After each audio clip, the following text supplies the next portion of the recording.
Okay, I am ready to do this. Oh, hells to the yeah. There is no more waiting. I had a premiere going. It was unsuccessful, so we are gonna do it my way. We are gonna go live and we are going to play these festivities in a different way. We're not gonna be doing this live panel, open panel thing going on. Go live. What we are going to do is we're going to play a pre-recorded video that we had going on. And we're going to have lots of fun. How about that? In thing this going on. Go. What we are going to do is we're going to play. In this pre-recorded show, we will have the participation, or I'll read you the description. This is from an after show recorded on April 17 of 2020. Different topics from belief, media, planet forming, etc. and lots of profanities.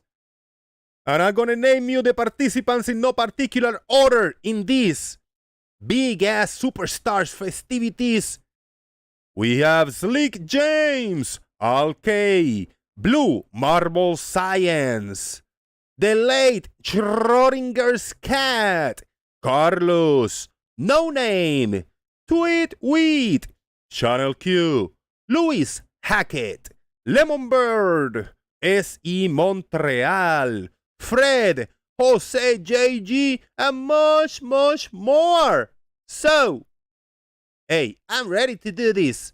Oh, hells to the yeah, let's do it. Are you ready? Call your mama, call your papa, call your friends. The festivities are about to begin. Boom!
Yeah, the problem is really that Slick is a huge hypocrite because his entire statement that he brings every time when he's not talking about asses is this blue pill, red pill philosophy stuff, and it's a judgment on the entirety of society. But if you say something about him making that judgment, you're judging him, and why are you doing that? And he gets so upset about it, and he has to ask you every question about it, and get, like, you're not allowed to remark upon his behavior, but he can remark on the behavior of the whole of society. But is it a judge? It's not. I don't see it as a judgment. I see it more as an observation. You can make observations without holding a judgment. It's not an observation. No, it's not an observation. It's his explanation of observations, which is a belief. Well, the thing is, also America was a free country, no? It's a constitution and shit. Because it's not a very important or interesting or useful conversation to talk about whether or not we think Slick has beliefs. Exactly. But if he's gonna sit there and say that, then it shouldn't be a big deal for somebody to point out, well, actually, your explanation about other people's behavior and what that is about red pill, blue pill, and us people, all of us at the bottom. This is just our this is how they maintain control. All of that is a system of belief that Slick has. It shouldn't be a big deal, and he shouldn't even feel insecure about people pointing that out. Well, in the same turn, should it be acceptable to browbeat him until he accepts that he has beliefs? I think it's kind of weird. No, I think it's weird too. I find it really frustrating. Jesus Christ, dude. I find it really frustrating how people respond to him. But at the same time, he's basically doing the same thing. So, I don't feel like it's even worthwhile to bring up. Well, the thing is, you point out consistency and inconsistency and just move on. Slick's analysis is actually pretty apropos because people believe what people in power mostly tell them on the news, in the institutions, in the social structure, even when it's inconsistent. That's what the problem is. That's when the blue pill comes in, when you believe due to conditioning without searching for experience or consistency that matches up with what they say. That's where the blue pill, red pill comes in. Oh, so we're all stupid. Yeah, but the problem is that people like you and Slick, who all stand by this analogy of blue and red pill, don't live up to the analogy properly. This puts you in a specific position as if you're a critical thinker and you're questioning. And all evidence to the contrary, you do the complete opposite. You follow people online, you parrot memes without thinking about it, you don't do investigation, you don't learn and adapt from new information. It's just you're the complete opposite of what you try to sell yourself as. Okay, let me tell you how. Hold on, Lemon, 1 second. Let me tell you how I don't do the opposite. Because when you tell me that you have beliefs, I don't tell you that you don't. See, so don't tell me that I do the opposite. You see the problem? Do you actually see what just happened? Did you hear what I just said? Anyone who was defending, but it did. None of us are claiming. None of us are claiming that we don't have beliefs, and if we were, then you would easily and justifiably be able to point to the things that we say that are obviously beliefs and say that's a belief. You're incorrect when you say you don't have beliefs, which is exactly the position you're in. But what do you mean, obviously a belief? Because like I said, a belief is something that you hold to be a fact that you haven't or can't verify. Now tell me where I'm getting that from. Because hold on, Louis. Because I have verified it. Haven't every time I say I don't have belief, somebody comes up and says, you do. That's the verification right there. That is the verification.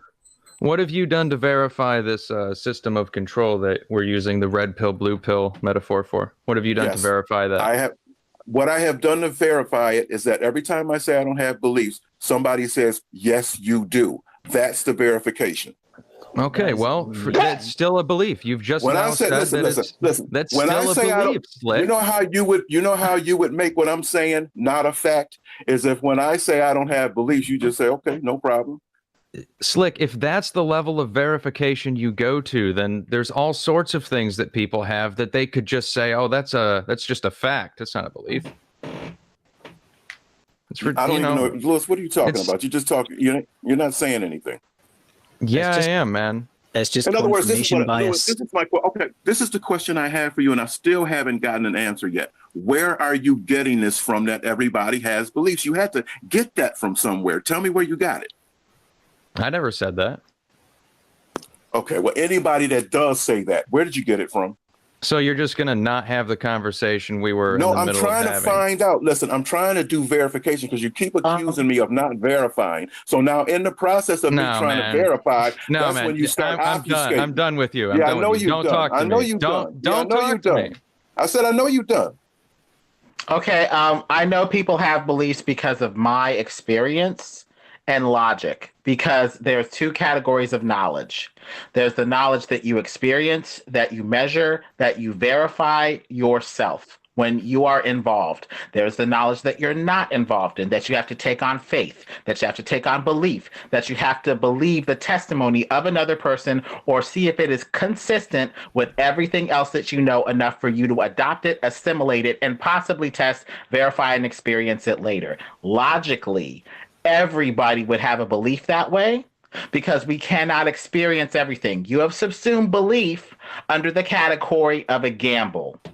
So you're basically saying we can experience new things and go out on faith in what would in other places be called belief by saying we can take a gamble based off of past experience.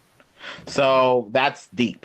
Well, on the belief side, we'll just need to see how it develops on belief versus gamble. Thank you. All right. I can't believe I actually agree with you on something.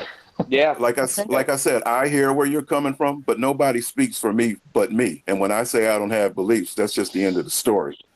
Nobody speaks to you but you. That is correct. No, it's trying to speak for you. You're so fucking stupid, man. I was kind of, though. I'll admit it.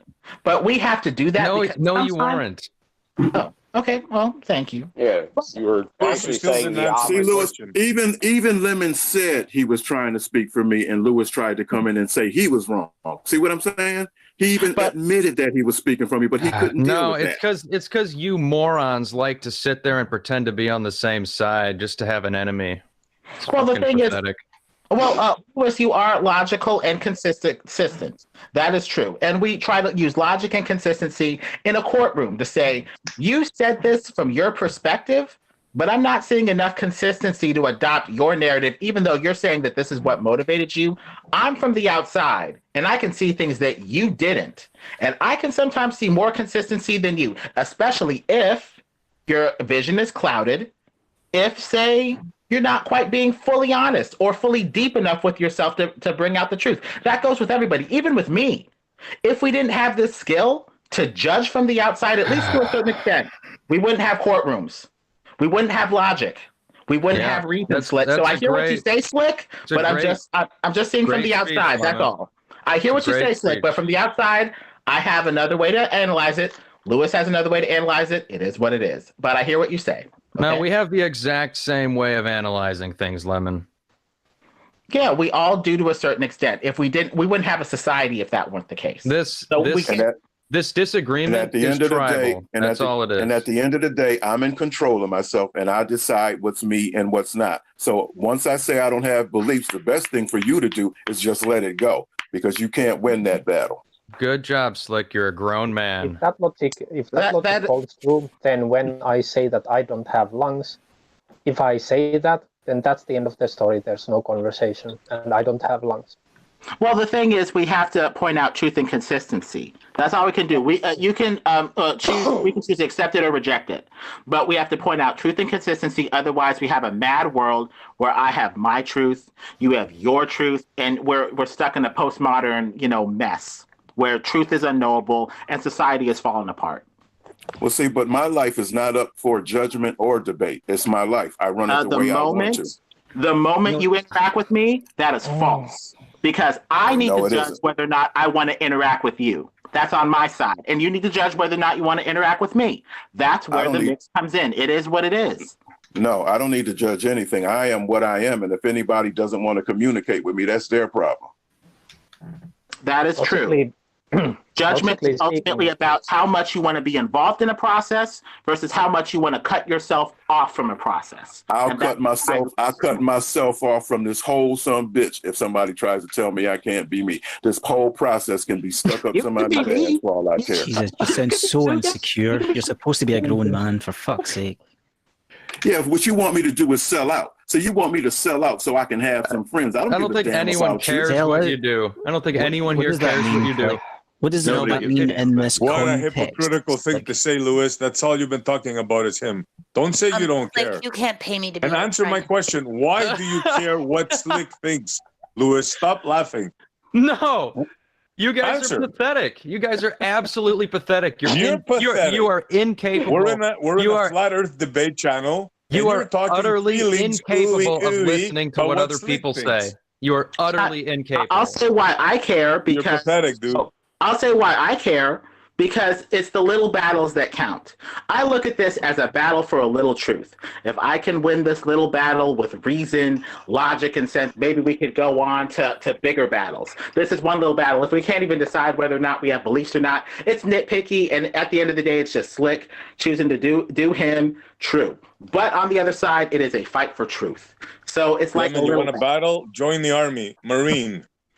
I'm part of the Corps. You'll have all the battle you want, brother. This is a debate place, I give my sweat, blood, and tears for these debates. Nightmarish trolls, endless hounding from the Globe zealots. It is a battle. It is a war.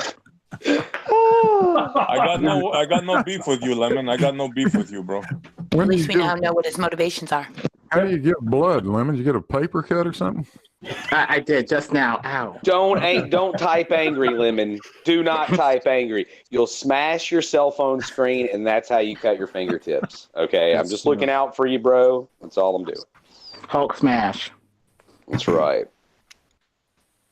Oh, okay. So, to try and go back to one of the points, it's just that it is about consistency and inconsistency. Somebody says one thing but demonstrates the opposite. People are going to point that out, especially when you're in a debate situation. You know, it's a fairly standard bit of behavior. So if you put yourself into a debate situation and you demonstrate those inconsistencies, it's a little bit childish to then get upset when other people notice it and want to talk to you about it. Well, that's what happens when they challenge you, though. When they say what you're just believing what the experts told you because you haven't recreated these things on your own. Hey, am I in the wrong channel? Because I heard somebody say this is a flat earth debate channel. I thought I was in my channel, which is not a flat earth debate channel. Thank you. I'm just fucking around. But the thing that I love about Slick's philosophy... This is a dating site, sir. See. The thing that I love about Slick's philosophy is it tries to put experience and verification front and center. There is a place for faith and belief, but sometimes we can be misled, especially if we're being lied to by Masonic Nazi occultists from NASA. So it does help to have an experience. Jose is right. I have to apologize. It's not a flat earth debate. It's all you can eat debate channel. My bad, Jose. You're right. It's a comedy channel. It is a comedy channel. Absolutely. At times, yeah. Masonic Nazi occultist from NASA. But it does help to have experiences to check, because sometimes we put our faith and our belief in the wrong place. And if it's true, our experience will justify the faith. Blah, blah, blah, blah, blah. Let me speak on the analogy thing. It's interesting. Check this out. In Twit Wit, you got to see the movie. There's no way around it. If you haven't seen it, you got to see it. Period. Now the blue pill, red pill thing, right? You know, it's fascinating because the red pill, blue pill comes out after he gets unplugged. Once he's shown the true reality, then he has the choice. You have to make sure we understand this analogy. No, then he makes a choice. Do I go back into La La Land or do I stay here? Now, a perfect example of that is, one more thing and I'll shut up. Remember the guy with the steak? Remember what they were eating when they were not in La La Land, that gruel stuff? And then he betrayed everybody. And he said, I know the steak ain't real, but it tastes good. Yeah. Montreal. Remember that? Is it a long time since you've watched the film? Yeah, that's a good point. It's been a while. That's a real good point, Essie. He's given the choice. Oh, he had a point. What was the point? Well, it's actually the point that Essie was making is that that blue pill tastes so. The steak is real. The steak is real. Red pill philosophy ain't no joke. See, it's real easy to just sit back and have somebody lay out your life for you, but laying out your life for yourself is a whole nother ball game, and some people can't take that role. Did you verify the steak was real? Yeah, but the problem I've got with all this is that it's just pure fucking arrogance, like just unbridled arrogance. You're just character assassinating. What part of that was arrogance? It's arrogance. Negative, dude, man. You gotta take some anger management shit. It is arrogant to what? Take yourself away from the herd? Is that what you're trying to say? Let him explain himself. You see, listen to yourselves. It's arrogant to do what? Break away from the herd? Listen to the fucking way you judge other people. and talk about it and act as if you're elevated above other people. It's so Who fucking judged? arrogant. What It's did I judge? I unbelievable. explained you a movie. You love you fucking yourselves moron. so much. You fucking toolbox. Shut the fuck up, you dumb motherfucker. I'm talking about your so-called fucking philosophy, you stupid fuck, not the fucking movie. Fuck you, you fucking arrogant Fucking piece of grow up, shit. you dumb Go fucker. fuck yourself. Guys. Every Jose word has come to out of know your F mouth is bombs. negative. Guys. Go get some anger management, you piece of shit. Smoke a joint or have a beer, you fucking arrogant pricks. Guys. All right, Okay, guys. F-bombs, please. Well, get in his ass. Let's calm down a little bit. I think what happens is, me, Slick, other people try to talk about a general phenomenon, and people convict themselves by saying, that kind of applies to me, but I don't like what's being said indirectly about me. And then the other person gets insulted and tries to make it personal. Now that's taking the rhetoric a step up because it went from a general overall comment about general people to something personal. We have to check that. Whenever people talk about gay people, it may offend me a little bit. Fine, but as long as they don't make it personal about me, they're trying to be objective and use their logical thinking mind to make an analysis. And I'm not going to stop it for SJW nonsense where I say I'm part of that group you're talking about and I don't like what you're saying. Unless they say my name, call my name out directly, I am not going to stop their logical thinking mind when they make general assessments that are not personal about me. And I would appreciate it if the Globers, the atheists, the heliocentrists, and etc., red pill, blue pill people would do the same so that they don't shut down the discussion with their personal issues. Thank you. So very well said. Lemon was the voice of reason. Can we slow clap? No, let's continue onward with the conversation. Oh, come on. I had no idea that Lemon was gay. Spot on, Lemon. That was spot on. Thank you.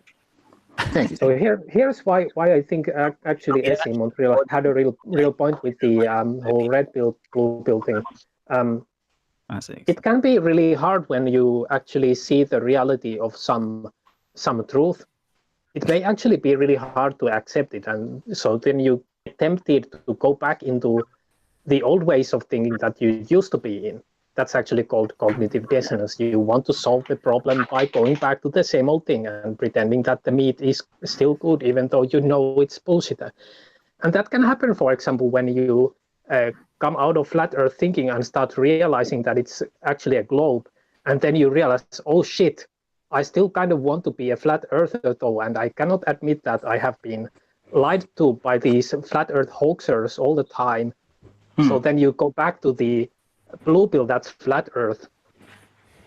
Well, I mean, that's a good analogy, Lauri, except in reverse. Except you always seem to be reversing it up, Lauri. What's up with you? Well, that's called projection. That's actually how I expose the kind of rhetoric and the kind of narrative crafting that's under this kind of. I reverse it so that it becomes clear for you to see what kind of narrative crafting is there. So your method is just becoming ass backwards. Yeah, sure. You're fine, no name, until somebody says something that don't disagree with you, and then you just go all out. I'm not going to let you sit up here and tell, remember I was trying to tell you to let me get my word in, and you just, I don't know. Hey, you kept telling me to sit down you kept telling me to sit down and shut up, and you were going to break a foot off in my ass. I mean, no, look, man, you're just trying to clean it up. We bring out the worst in each other, Slick. Yeah, this ain't no worse than each other. Don't act like this is just me. This ain't no worse than each other. This was me. No, come on, no name, clean. Don't try to clean it up. I was having a conversation, and I said, I'm not. Would you please stop interrupting me, please? I was having a conversation, and you decided to jump in because you didn't like what I was saying, and you said, I'm not going to let you. So that's telling me, oh, I wish you'd be quiet. So that's you telling me that you're not going to allow a conversation unless it agrees with where you're coming from first. Kumbaya, my lord. Kumbaya. Come on, guys. This is the ultimate troll here. You should, you know what? You should be a stand-up comedian. Oh, you think I should stand up while I do this? I thought you want everybody to sit down. I mean, you just think you're so clever. You think that you always got these one-liners and that you just slip them in. No, I don't think it. I'm pretty sure I have them. Sit your ass down somewhere. I thought you wanted me to stand up. I thought you wanted me to be a stand-up comic. Now you want me to sit down? Slick, you better figure out what you want from me. See, you think you're funny. You really think that you got some lines. Come on, man. She is kind of, I won't lie, I was chuckling. But let's get back to the nitty gritty. I think we need to listen to each other. I mean, I'm a hardcore religitard. I can be downright intolerant, but I want to hear the other person's perspective before I try to dismantle it. So we got to listen to the other perspective, hear that, and then dismantle. Let them get their point out and then address it. Yeah, so how can I be a Luciferian communist when I don't believe in a god or god? So I can't be a Luciferian because I don't believe in Lucifer. And I'm center-right, so I can't be a communist. So how am I a Luciferian communist, Lemon? At best, you would be an unwitting participant in the ideology. Luciferianism at its heart is power over the truth, power to shape the truth by the will without submitting to it, submitting to a god or submitting to a higher truth. The only thing that you submit to is your power. So whether or not you know about the source of the doctrine, Lucifer himself, you can still be a Luciferian in your approach if you match up the specifications and with the conditions of the Luciferian mindset. And so we are under that paradigm now with all of this postmodern garbage where truth is unknowable. And the only truth that we have is our own personal truth, my power to shape the truth, regardless of what the truth actually is. Now, before you say something back, because I know that was a lot, but do you understand what he's saying? It's not an admission of him being correct. It's just, do you understand what he's saying, Schrodingers? Do you get where he can call us all? And he's called me that as well. He said that, to me. I think it's just, it's just an epithet for him to throw out there to dismiss what people are saying. It's just, well, you're just a Luciferian communist, so I don't have to listen to anything you say. Okay. I can still address what you have to say. But based off of what you say is coming from, I can get 50% of what the conclusions and where you're going to go is going to be. So basically that's why I like to label the crap out of stuff, because that takes care of 50% of the discussion. Is that because you've studied the other side, if you will, this Luciferian world? You've studied that, so you know what it's like? No, the best experience I've had is a testimony of people who have gotten out of it. Their goals, what they're about, what they're trying to do, how they infiltrate society, that sort of stuff. That's the only experience that I have with that sort of stuff. Can you tell me a little bit about my goals? Let's see. I don't know you enough. So I'd have to be in a conversation. But you called me a Luciferian communist, but you admit that you don't know about me. You didn't hear what he said then. He made the explanation. I talked to about 100 people on Discord. It must not be important if you're not even going to refresh me about what the conditions of the conversation were. So I'm just going to disregard it and move on. But I'm sorry if you were offended. That's adorable that you think you have the power to offend me. Gross. Well, then I can go down the list and analyze all you guys if you want. I'll tell you all what I really think he is. Go ahead. Start with me. I'm gonna go in alphabetical order, dude. There's a long list here. She's like, how much time you got? Let's see. LK's at the top, right? Okay, so LK, he's here. He's here because he likes a good, hearty debate on these subjects, and he likes to contribute a lot of critical thought. Yeah. Lemon's here basically for the same reason as LK. He's got a whole different approach, and he's coming from a completely different dimension as everyone else. I'm pretty sure Big Blue is here for some lulls and for some hearty debate. Bo Nilsson is new, so I'm going to leave him out, and Citizen I'm going to leave out. Lael is here because I don't know if he's got anything better to do. Hannah's here for lulls and to just be around people whose company she enjoys. Jon is here to become a better actor. I don't know Jose Alfredo, sorry. Jose is here because this is his boom show. Kit is here because he's interested in a variety of topics and he likes to hear people argue. Lauri is here for basically that same reason, only he also likes to contribute more. Lewis is here so he can loathe things. Matthias is here to troll. No Name is here to put people in his place and scream at people and dictate things. Peter, I don't know well enough. Phil is here to make videos. Schrodinger's Cat is here to go around the internet and find people he thinks are idiots and then attempt to humiliate them while playing the victim. SC Montreal is here to pretend that he knows things he knows nothing about and say witty catchphrases and make himself amused. Sean is here to gain existential experiences from the pain and joy of others. Slick is here to infuriate with complete intolerance to any other ideas. Stingray is here to flex on everyone. Truth Stands Alone is here for solidarity and trying to create world peace. Twit is here because she can't believe a place such as this exists, and she still can't get over it. Wolfgang is here because he's just cool and he's probably everywhere. I'm done. That was deep, Q. What is Channel Q here for? The Stingray one. Channel Q is here to pray for all of you. I was going to say why she's here, but I'm going to be real nice today. I love it. I She agree had with me half spot of your on. assessment of me. I don't know I'll when I tell play you, the she's here to victim. bust everybody's chops. That's what Channel Q is. Thank you, SC Montreal. That's so true. I agree with all of yours, by the way, but some of those guys I don't know. So yeah, I'm sorry for the ones I don't know that well. Channel Q, you should talk to Twit a little bit and try to get maybe some life coaching because she's real, got a lot of wisdom. You could probably really pick up a lot from her. The sisterhood. Slick, are you sitting down? I piggyback on that. Yes, Twit is pretty smart, refreshingly smart. Twit Wit, are you ever on the uncalled for? no, I don't. Are you aware of it? Yeah. I don't You like don't any like of it? you guys. No, you're all mean. I don't like any of you. I'm not mean. I'm Yeah. You're all very, very mean. That's my opinion. I think it's a mean bunch of people who always think that they're right about everything and they yell and they call people bad names. Oh God, and I'm things that so I think wrong every fucking day. I'm so wrong. I think a lot of, I'm not saying this about you personally, but I think a lot of you are arrogant as fuck, and I can't stand to be around arrogant people. No matter how smart they are, they may be just in their arrogance, but I can't be around it. It grosses me out.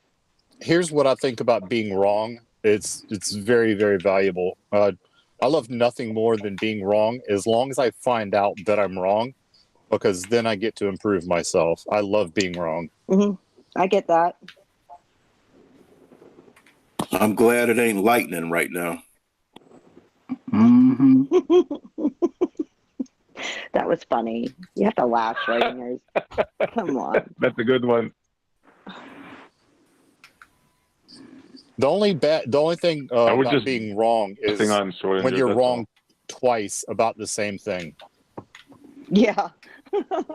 That's pretty bad. That's why I got to get out of the Luciferian mindset and just simply submit to the truth.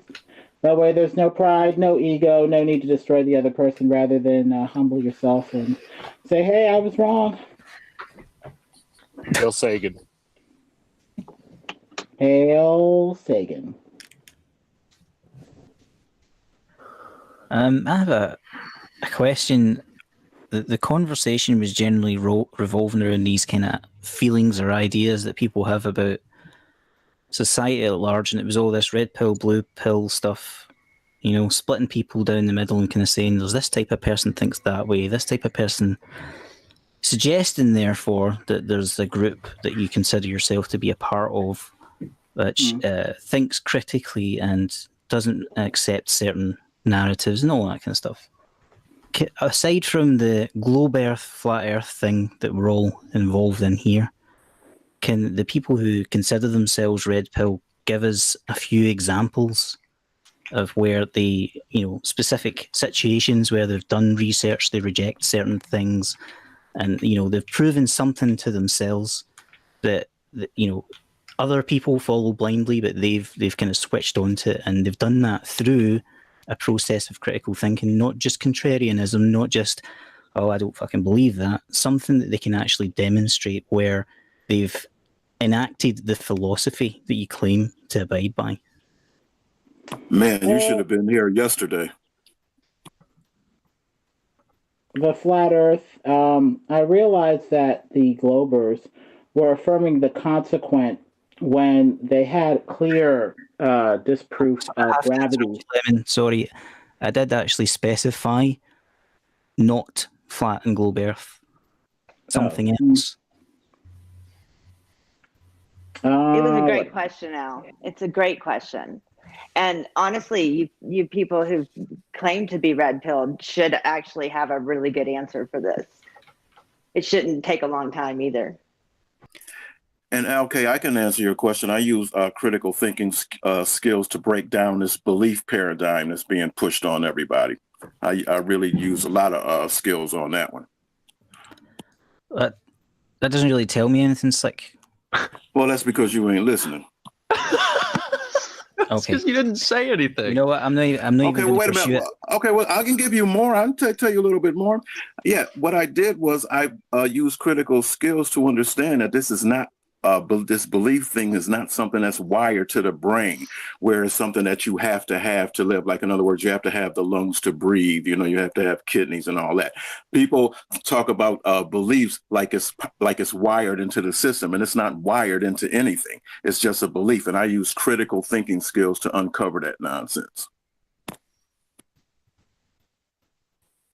When did you ever hear anyone say that beliefs were hardwired into the system and were required? Like, sure. Sure.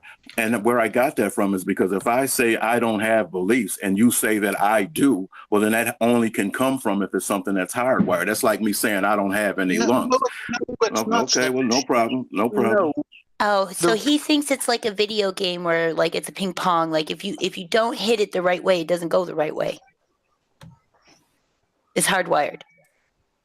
See, that's what I mean. You really think you're a stand-up comedian? No, I don't. I'm actually trying to understand your metaphor. It's like something where you said it was hardwired. So, like, there are only certain choices. Let me try again. Certain results. In other words, people think you have beliefs like you have lungs or like you have legs and a heart. That's not the same thing. Beliefs is philosophical. It's something that has to be taught to you and you have to buy into it. See, so I did some critical thinking to uncover that because people talk about beliefs like they're hardwired into your brain. No, Slick, nobody that you have had the argument with about your beliefs believes that beliefs are hardwired into the system. It is a philosophical discussion that people are having, and that's where your argument fails. The fact that you've actually managed to differentiate the difference here today shows that you didn't understand that people were having a philosophical argument with you. And you didn't just say anything right there. What did you say to show me that I didn't know what I was talking about? No, he disagreed with your assertion that we think beliefs are hardwired. Like, then why do you think everybody has them? Then why do you think everybody has them like they have lungs? Because definitionally, which is important in a philosophical discussion, belief is a state or habit of mind in which trust or confidence is placed in some person or thing. Now, does that sound like a definition of belief that you could get behind? Sure, and I can also get behind it. I don't have those. So you don't trust. Belief is you don't put confidence. Right. You don't put trust or confidence in anything or anything. No, before he sits down in a chair, he worries about whether or not. Here we go with the comedian again. She's I'm trying to answer you. Yeah, right. What I do is I experience and I gamble by weighing the information that I have to work with, and I take my best information using my built-in plausible meter, and I roll the dice and see what the outcome is going to be. Slick, where do you think people on the opposite side of your argument get plausible meter? Yeah, Lewis. This is what I mean by plausible meter. If somebody is it told 1 you, through 10 or oh, 1 here through we go. 100? I wish you sit your ass down. Now, Lewis, this is what I mean sitting. I'm very comfortable. Lewis, this is what I mean by plausible. Lewis, this is what I mean by plausible meter. If somebody told you I was in bed all night and I stayed in the same place from 10 o'clock to 8 in the morning, but I went up and got some ice cream at 2 o'clock in the morning from the store, what would happen with your plausible meter? Would that sound plausible that they could have stayed in the bed all night? So you're asking if it sounds, it's plausible that somebody stayed in bed all night. It's typically And what people do. got up at 3:00 in the morning to go to the store and get some ice cream. It's possible, unlikely. Okay, never mind. Maybe they're pregnant. You just want to play. Maybe their wife is pregnant. Okay, well, if that's the case, then how did you stay in the bed all night? But how she did you gets stay cravings for things like ice cream in the middle of the night. I wish you think. She makes her husband go to the 7-Eleven and get a quart of vanilla. I wish you think before you speak. I get what you said, Slick. Thanks I to get it. what you said. Thank you. I get what you said, but you know what? It went past me the first time too. I had to think about it. I wasn't sure. Like, yeah, it's plausible. Here, let me try it again, Lewis. Lewis, if somebody told you that they stayed in the bed all night from 10 o'clock to 8 o'clock in the morning, but they got up at 3 o'clock in the morning to go to the store and get some ice cream, what would happen to your plausible meter that they were telling you the truth? So you're asking me if somebody told me they were in bed all night, but in reality they weren't, what would my plausible meter do? Well, it depends if I think this person is trustworthy. No, and like, if I don't think it's an or, it's an and. Lewis, I was in bed all night, but I got up at 2 o'clock in the morning to go out to the store to get some ice cream. Are both of those statements cohesive? Not really, but people speak loosely with their language all the time. So if somebody told me that and like I knew them, I would probably just assume that they started their day at 3 a.m. Well, like let's say we were interrogating a murder subject. Are you really that slow, Lewis? Lewis, we were interrogating a murder subject. That's an inconsistency. I like what ride on to try to pull any information out. Q, just stop. What was the point? Right. Slick? Because I was trying to explain to you what a built-in plausible meter was because you giggled when I said it. So I was trying to give you an example of what it was. Yeah, right. That has to do with whether you believe things.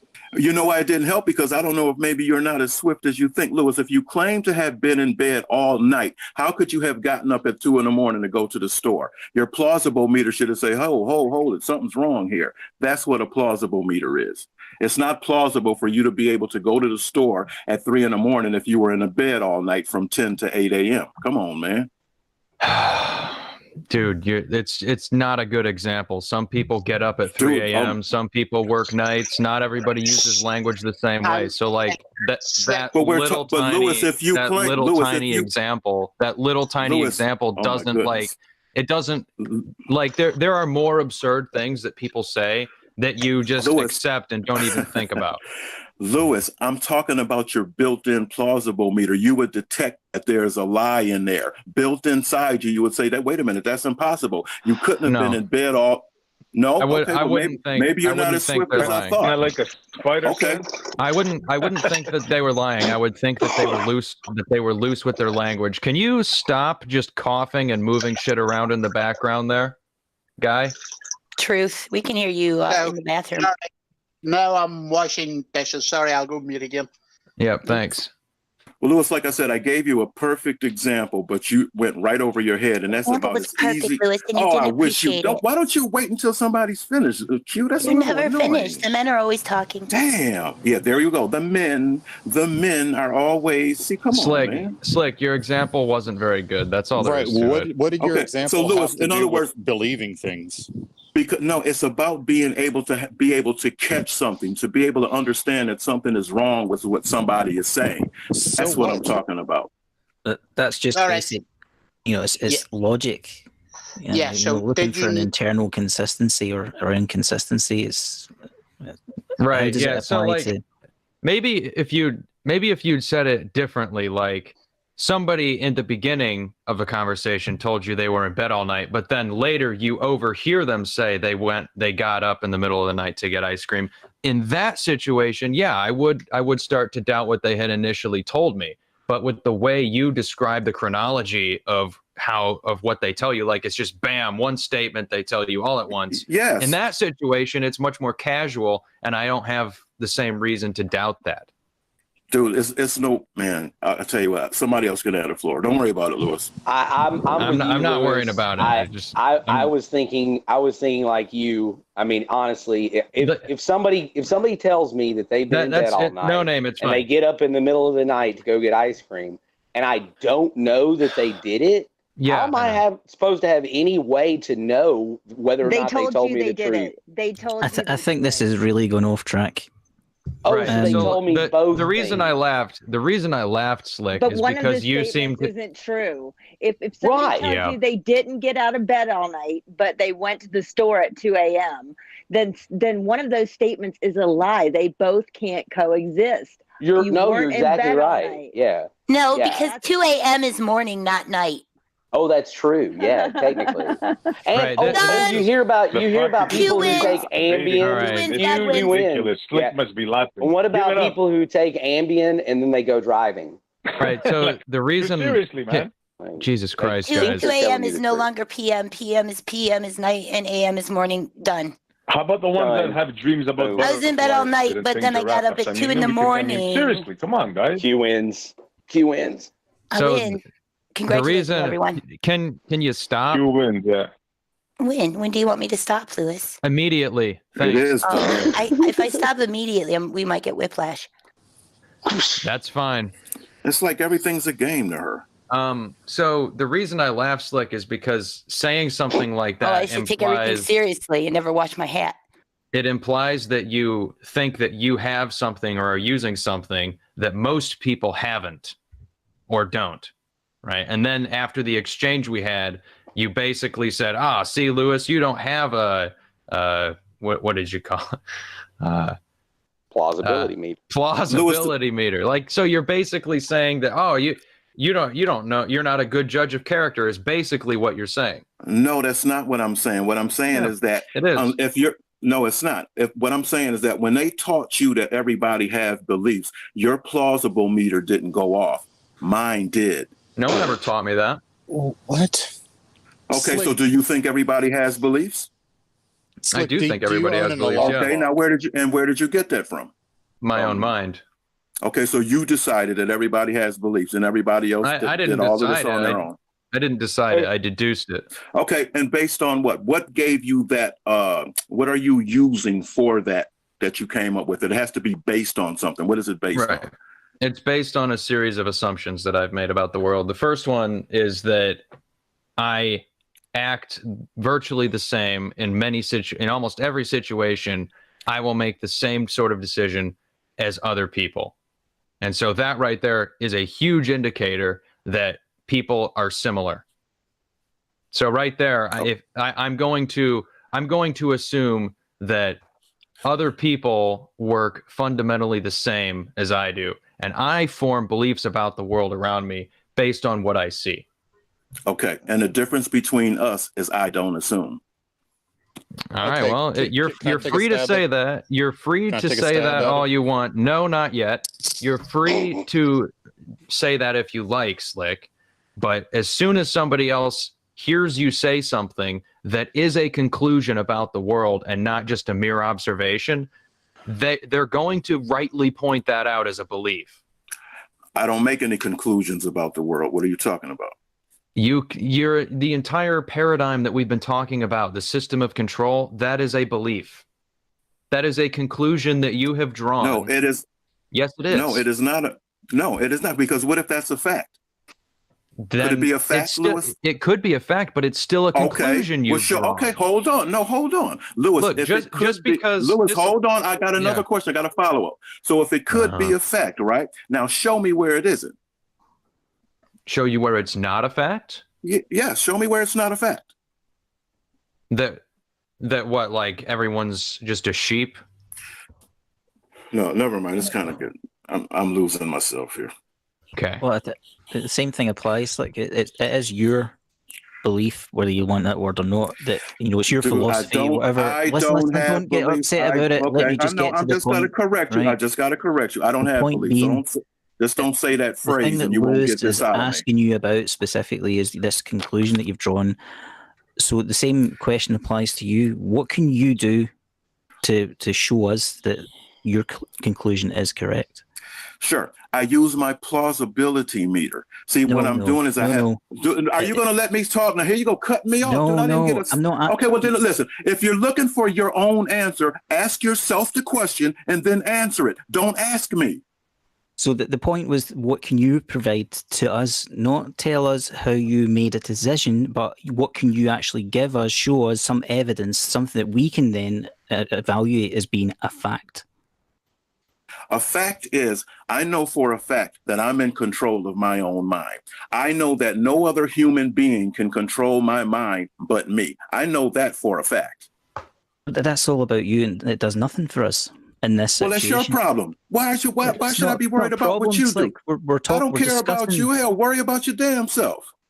Right, so you're just going off track now and getting defensive. This is what you're missing. Paying Okay, attention I'm not to what defensive. the discussion is. Listen, I'm not defensive. The thing is, I only function for me. See, I know for a fact that I can't do anything for you. I can only do something for me. So while you're looking for what I can do for you, I can't help you. You are on your own. You have your own mind. Make up your own mind and control yourself, and don't look for statements from me to help you with your mind. I'm not looking for help from you. I don't need anything from you. In the context of the discussion about how you formed a conclusion, the question was, can you provide an example of something to other people that explains and verifies the veracity of your claim or the conclusion you've come to? We don't need it. We don't want it. We just want to know if there is something that's objective that can be demonstrated to other people. Well, sure. It's very objective. Beliefs are useless. Somebody could tell you something and you can believe it and it's a lie. So beliefs are useless. That belief did not turn what they told you into the truth. So what was the point in believing it? Beliefs does not make facts. It doesn't turn shit into reality. So they are pointless. It's just what a belief is just something to give your imagination a way to create a reality. Okay, here's my question, if I may. Can you differentiate for us, because I think maybe there's a miscommunication, the difference between belief and confidence? And here's my example. When you want to wake up at 6 a.m., do you set an alarm clock the night before for 6 a.m.? And if so, why do you do that? Because I know from experience that I don't have a built-in alarm clock. So if I really, if I really need to get up, I got two choices. Either I could trust that I just may happen to wake up on my own, or I got a safer bet by using this alarm clock. So what I do is I weigh my options and then I roll the dice and say, you know what? I think I'm going to go with the alarm clock on this one.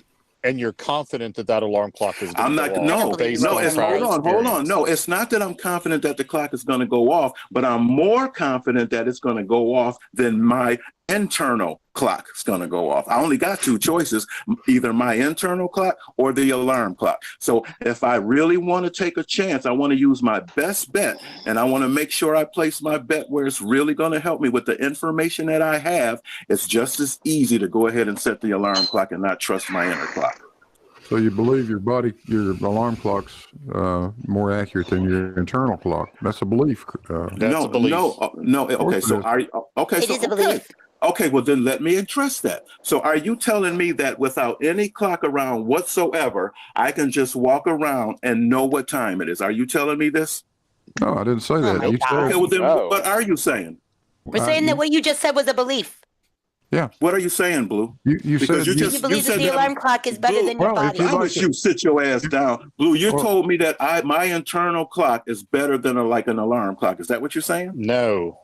Okay, well then what are you saying? He's saying you believe that. It's going to go off at 6 a.m. No, so you misheard what I said. I didn't say I believe that it's going to go off at 6 a.m. I said I've got a better chance of getting that clock. You believe you have a better chance. Oh man, it's broad as But it's true. I mean, that's Look, how can you not miss something that's so simple? No, man, this is so simple. It doesn't make any sense.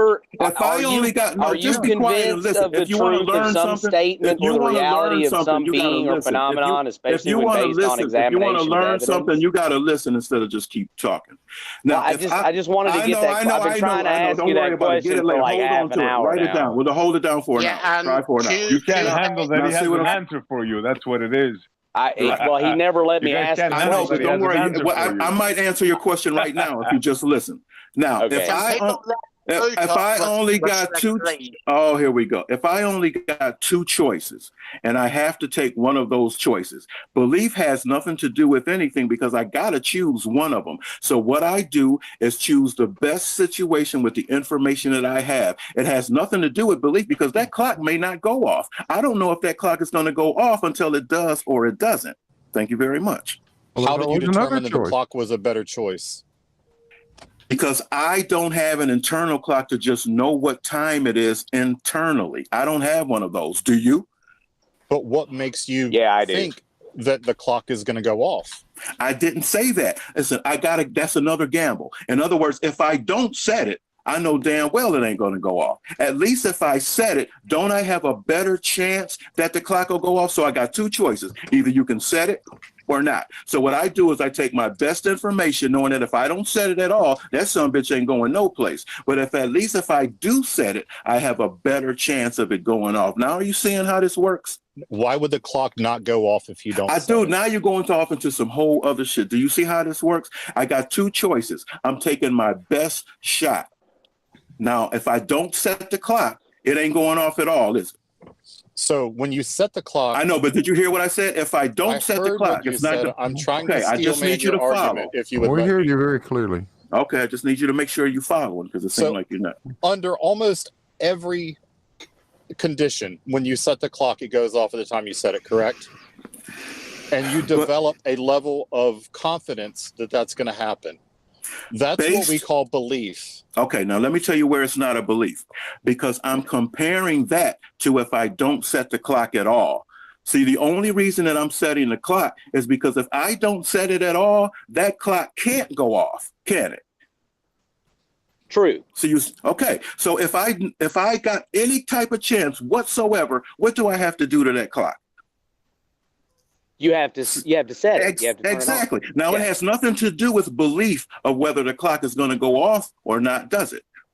Yes, it does. No, it doesn't, Blue, because I already know that if I don't set it, I know damn well it ain't going off. Because if you didn't believe that, you would never turn it on. Dude, why are you setting the clock in the first place? This is what you're missing, and you won't. No, you know what? You're so busy trying to be missing. contrarian, you're not listening. This is what you're missing. You're convinced of the truth. You're convinced of the truth of a you have statement, to acknowledge that he's right on this, or you have to shut up and listen so that he can explain to you it again, because he's right on this. He's right. You guys, you're trying to. No, he's absolutely right. This is not a belief. I agree with you 100%. Okay, can I read the definition of belief one time and you get it all the way out in circles like little girls without getting interrupted? No, because every time I start to, I get talked over, and this is I think pretty important. So the conviction of the truth of some statement or the reality of some being or phenomenon, especially when based on examination or evidence. Right. Not absolute certainty. That sounds like your philosophy, Slick. Does that not?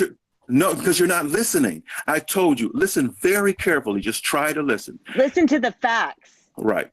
The fact is that if I don't set that clock, it is not going off. Now, do you follow me so far? I actually repeated back everything you said step by step. Dude, I didn't ask you that.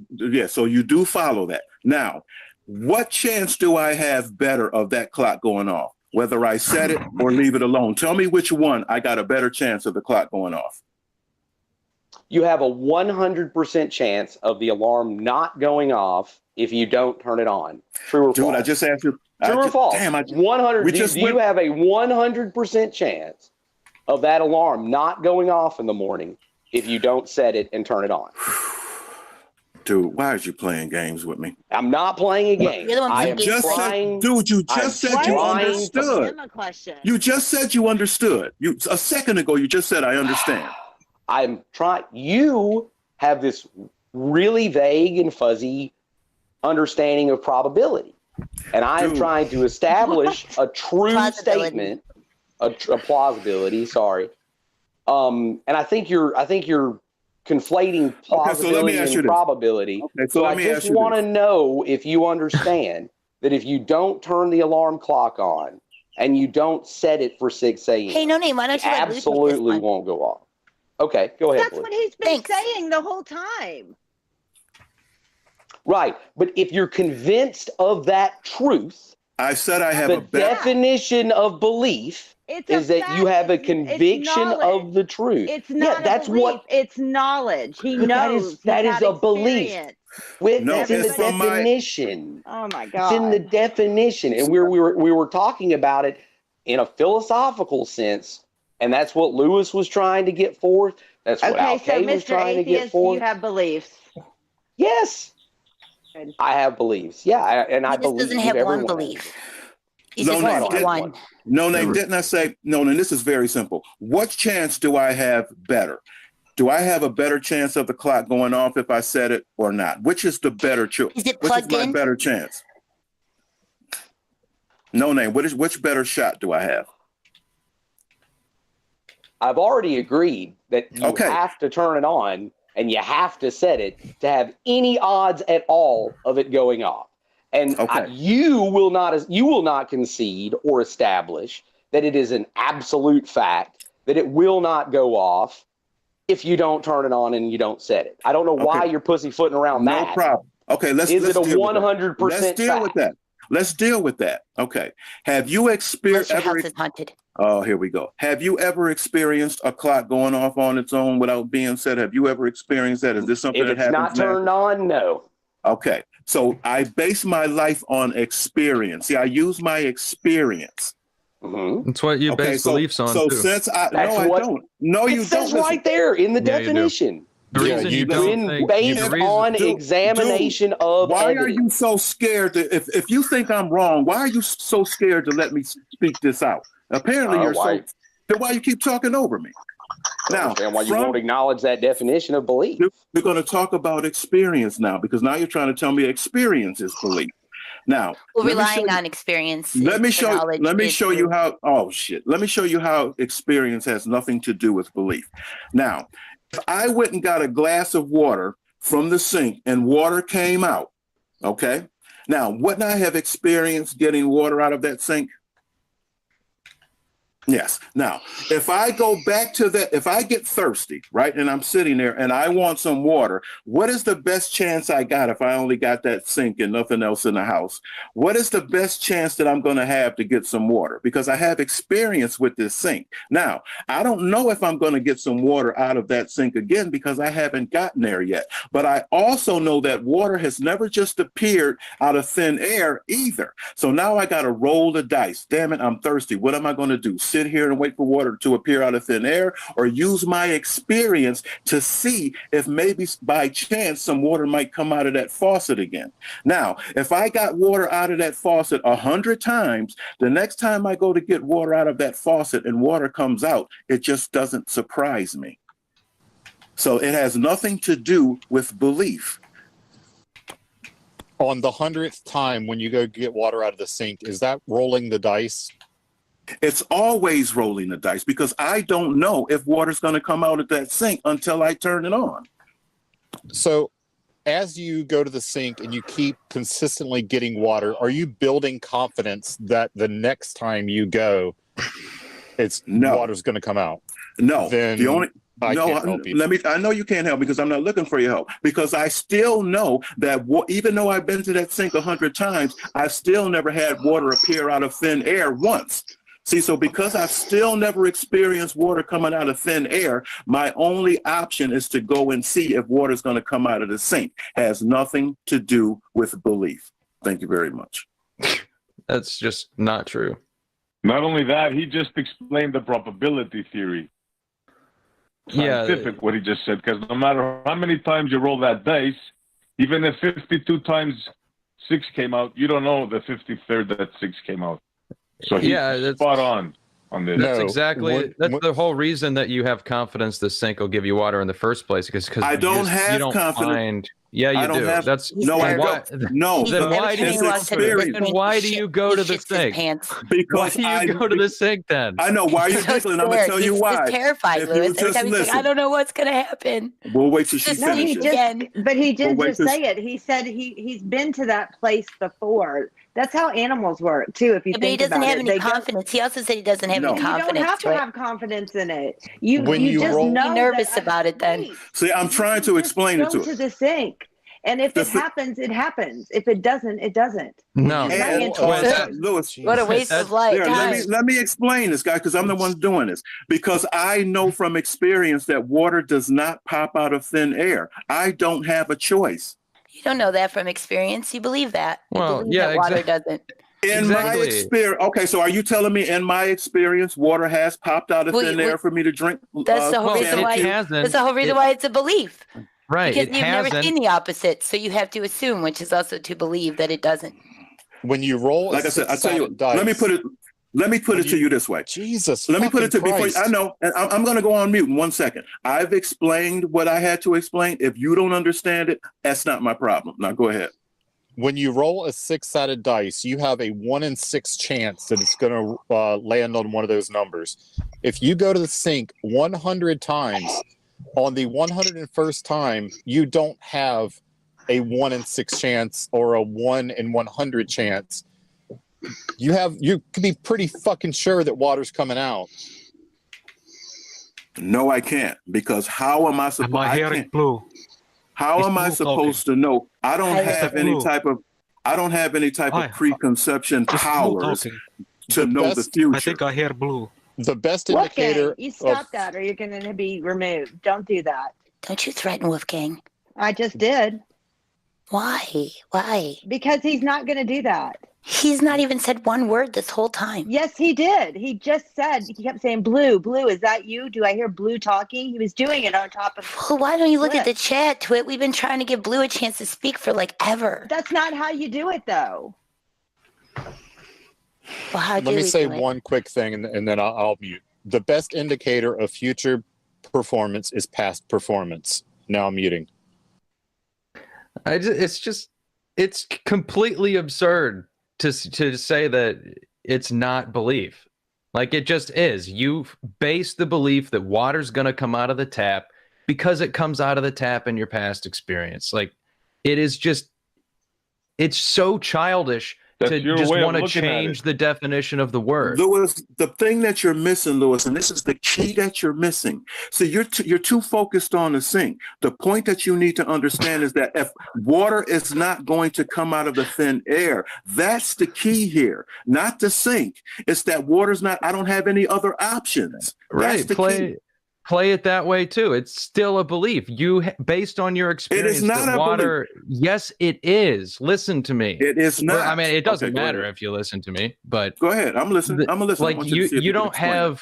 you don't have the experience of water coming out of the air, and so as a result, you have drawn the conclusion that water does not come out of the air. Excuse me. No, what I'm saying is, in my experience, it hasn't happened. Now, I have a choice to roll the dice to sit here and wait and see if it does come out of the air. I can do that. That's one of my options. Yeah, and with the exception of rain, you're going to find yourself correct every single time. I don't see why you are choosing to not call that a belief. It's reasonable to think the water's not going to come out of the air because you never see that. So you form a belief that it doesn't happen. Hold on, stop right there. See, I never said anything about I form a belief that it doesn't happen. I said that I have. Yeah, you're just in denial about it. Dude, I know. Just hang in there, Lewis. Can I ask No, hold on, then, please? dude. I know you want to win this, Lewis. Just hold on. I want to just ask hang in a there. question to clarify your position. I'm not trying to win anything. There's no winning or losing this. This is just you saying silly things, and for some reason, Twit thinking that it's not silly. So are you saying that me having an option of sitting here and waiting for some water to come out of thin air, because you think it's a possibility, that I should maybe sit here and disbelieve or believe that that'll happen? You think that has some merit to it? No, you can go ahead and do that if you want, but what I'm saying is it's totally reasonable to not expect water to come out of the air. You just don't consider that to be a belief, and I do. It's so stupid. This conversation is stupid, man. The thing that you're missing is, Lewis, I'm not trying to say that water's not going to come out of the air. I'm not trying to even establish that. It's just that in my experience, it never has. What do you think this conversation is? Because the point that you're trying to miss is that when I go to the sink and get water, it's not because I believe something's going to come out. I don't have any other choice but to go and check it. Sure you do. You could go. Now I'm done. Leave. Bacon, you can go ahead. I don't want to do this all day. I'll let Bacon go ahead now.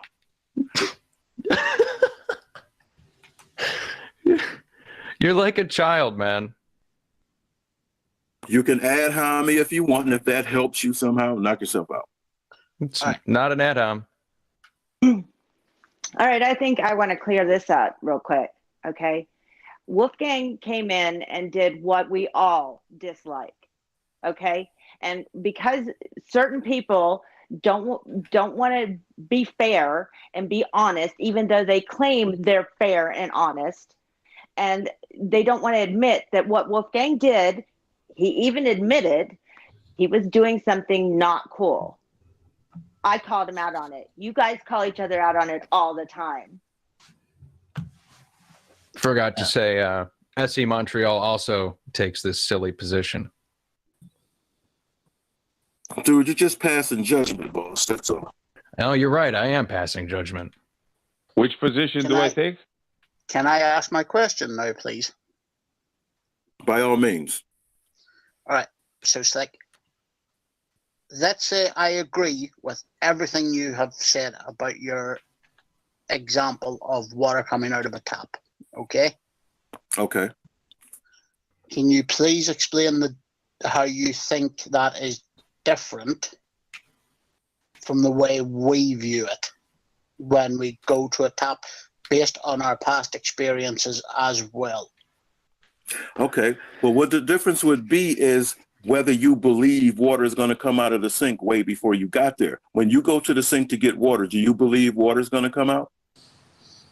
No, based on experience, I expect it to come out, but I have also experienced when water hasn't come out of a tap because of leaks and frozen pipes. Okay. So when you go to, like right now, if you were to get up and go and get a glass of water, do you believe that some water is going to come out? I would expect water to come out, but I also know that there are reasons why it may not. Right, but kind of not my question. I'm asking you, do you believe that water is going to come out? Yes or no? It's kind of a yes or no. No, I expect water to come out, but I have So are you saying, okay, so are you saying you don't believe water is going to come out? He's taking your side of this, Slick. That's what it sounds like. I'm asking, I'm just trying to get clarification. Because he's asking me what's the difference. His question was, what is the difference between what I'm saying and what other people are saying? So I'm trying to help him understand the difference. Right. So I go to the tap. I expect water to come out. Okay, that's the difference between us. I just want to say a big shout out to the first super chat today, and that is Jon Watson with £5. Thank you, Jon Watson, for the £5. Jon Watson says, Slick, getting in my ass is a threat I'm still having therapy for. It's a threat. It's a threat. Slick, getting in my ass is a threat I'm still getting therapy for. Shout out to Jon Watson. You gotta go to a specialist and check your ass, Jon Watson. Thank you for the super chat. Boom. don't have that expectation. Wait a minute. You don't have the expectation the tap will give water? Did you just say that? Yes. So why are you going to the tap to get because water? I don't have another choice. You pay your water bill? You choosing to go to get water in the first place from a tap? I know you think you're laughing yourself into a win, but you're not.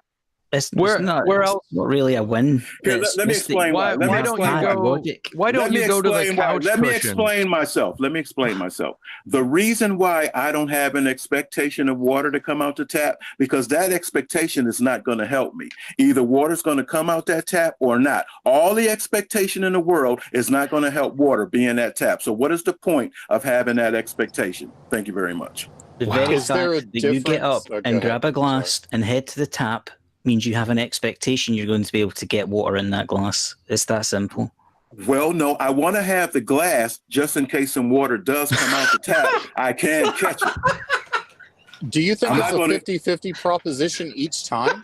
I don't worry about a 50-50 anything. I don't know whether water's going to come out to some bitch when I turn the faucet on. Slick, most of us don't worry about the probability of water coming out either. We just believe it will until it doesn't. And you do the same thing.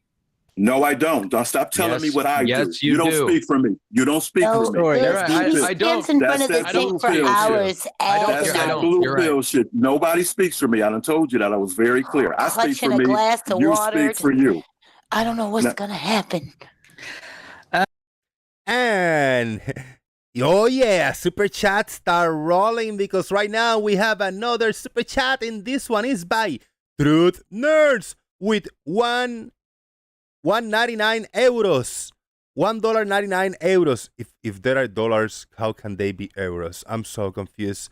Truth Nerds says Slick himself doesn't believe what he is saying. Indeed, Truth Nerds. Thank you for the super chat. Boom. Slick, can I try and redirect this?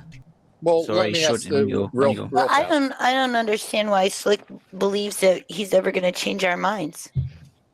Nobody's trying to change your mind, for one thing. I assume, Slick, that you have a job or some sort of responsibilities in life that require you to be at certain places at certain times. When someone's asking you, are you, you're supposed to show up at work at 7. Do you tell your boss, maybe, you know, who knows? Okay, I have two options there, don't I? Either I can go to work at 7 or no. Are those my two options? What do you tell your boss dude, about first, what time you're going to be there? Dude, I'm following along with this. Am I required to be there at 7, right? Yes. Okay, now I have two choices, right? Either I could be there at 7 or not. Am I correct? That wasn't the question. The question is, your boss says be here at 7. What's your reply? That's what I'm trying to tell you. It depends on what I need. Do I need a check from this boss, or can this boss just kiss my ass? See, it's just the choices. It just depends. What do I need from this boss? Now, if I don't have no money whatsoever, and the only way chance that I have to get some money is to be there at 7, I'm going to weigh my options out and say, you know what? I got a whole lot of better shot of getting some money if I be there at 7, or if I just don't go at all. I'm pretty sure I've never seen one. So your response, let me steel man your argument. Sure. Or your statement. Your response when your boss says, can you be here at 7 is, well, I'm broke and I'm going to roll some dice, and, you know, that's going to be your response? Or you're going to say, boss, I'll be here at 7? I can't tell the boss I'm going to be there at 7 because I can't predict the future. Okay, so answer my please answer my question. Okay, go ahead. Just ask it a different way when Q is finished playing. Okay, let's role play. I'm your boss. Okay. I need you to be here at 7 tomorrow morning. Will you be here at 7 tomorrow morning? I'll try. I'll see. Hopefully. I'm gonna give it. Okay, fire me. Fired. I'll go look for another job. No, I think most people would take that answer. So, with your critical thinking and your plausibility meter, yes, where have you found science has stopped working the way I have never seen suggests it does? I have never seen science stop working. I never said science. In my experience, science has worked as far as I know. I've never seen it not work. So the Earth's a globe then? I don't know. You tell me. Is it? The evidence suggests it is, yes. Okay, so now you say the evidence suggests, is it a globe or not? So I didn't ask you about what the evidence suggests. Is it or not? It's the evidence shows. See what I'm saying? Okay, so when I ask you the question, is the globe or not, what does the evidence shows mean? Is that supposed to mean something? Well, isn't evaluating evidence part of critical thinking? Okay, so if that's the case, when I ask you the question, is the globe a fact, then you should be able to say yes or no. Yes, it is. It's a fact that we live on an oblate spheroid. Okay, now how do you know that? Because if you critically evaluate the evidence for it, it shows that we are. Okay, could the evidence be wrong?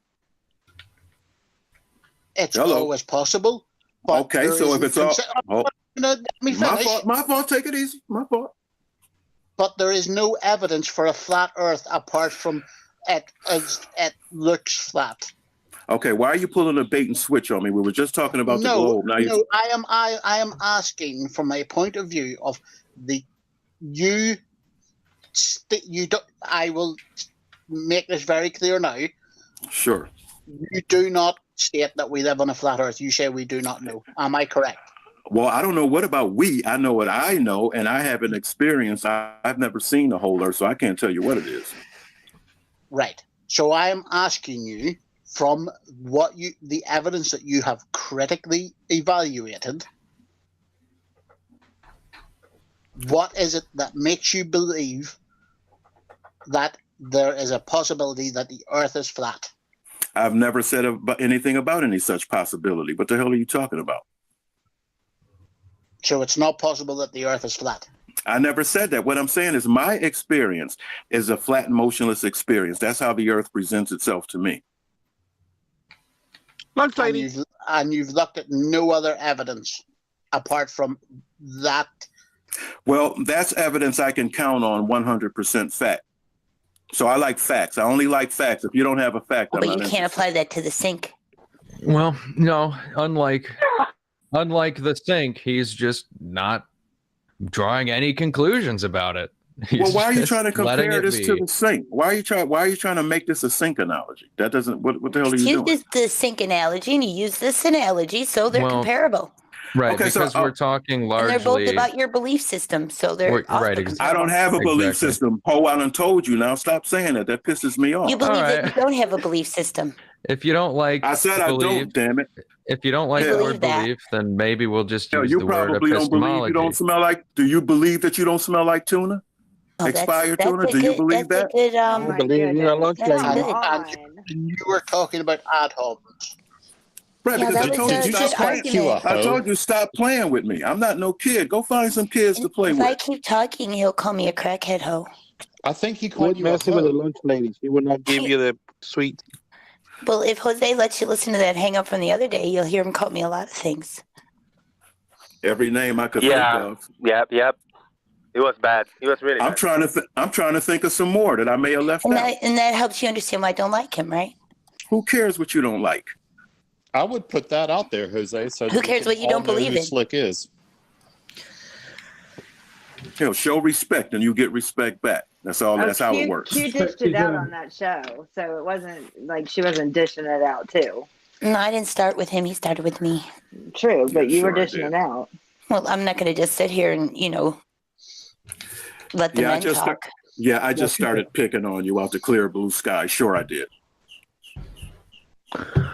We do have history. I don't really care. By asking you a question and getting some thoughts out and trying to clarify shit, is he picking on you? Is that what you believe, Slick? I don't have beliefs. I keep telling you. Well, is that what you think? Is that the way your brain processes that? If somebody asks you a question or disagree with a point or bring something to your attention, is that picking on you? No, you're breaking up a little bit, but no, what I call that is not showing respect. In other words, I start out respecting you, and it'll stay that way until you stop respecting me, and then I'm going to get in your ass. And that's how that works. Okay, well, let's go over it, because I said, except for when, you were talking about your flat earth experience and how that, and I said, well, he applies that to that, but he doesn't apply that to the sink. And then you asked me if I smell like tuna. So where was I picking on you? You're not telling the whole story. Thank you very much. All right, so I have a question. What was the part that I left out that proves? I don't know. I forgot about now. I try to forget about you as fast as I can, because I asked you before, don't talk to me. Why do you even talk to me? You know we don't get along, but yet you still keep on talking to me. You don't need me for a conversation, do you? All these other people that you could talk to, you just must talk to me. I don't want to talk to you at all. If you can help then don't call her names then. I won't call her names if she leave me alone. I keep saying, you did. I know, but I keep telling her to stop playing with me. I'm not a kid. Yeah, but then don't call her names then when she doesn't listen to you. I won't call her names if you stop playing with me. You told her if she asked her, she knew that was starting with her. She has a right to defend herself. That's fine. And like I said, I hear where you're coming from. And from now on, from this point on, I will do my best not to address her at all. Now, how's that? Would that work fine for you? Completely unfair because everybody's talking to you, and I have a right to also engage in the conversation as it is. Right, but you see that we have bad blood between us, Q. So why stir the pot and get it to boil? Well, why don't you get over it? I would love for us. Listen, I would love for us to respect each other, Q. We could start right now and have total respect for each other. Yeah, she's over it. She's over it. She's doing. Let us speak for Wait. Head ho. You have to stop calling me tuna. If you show me, you called me broad. We could go back in the chat and we could see where Hannah was broad. I haven't heard that.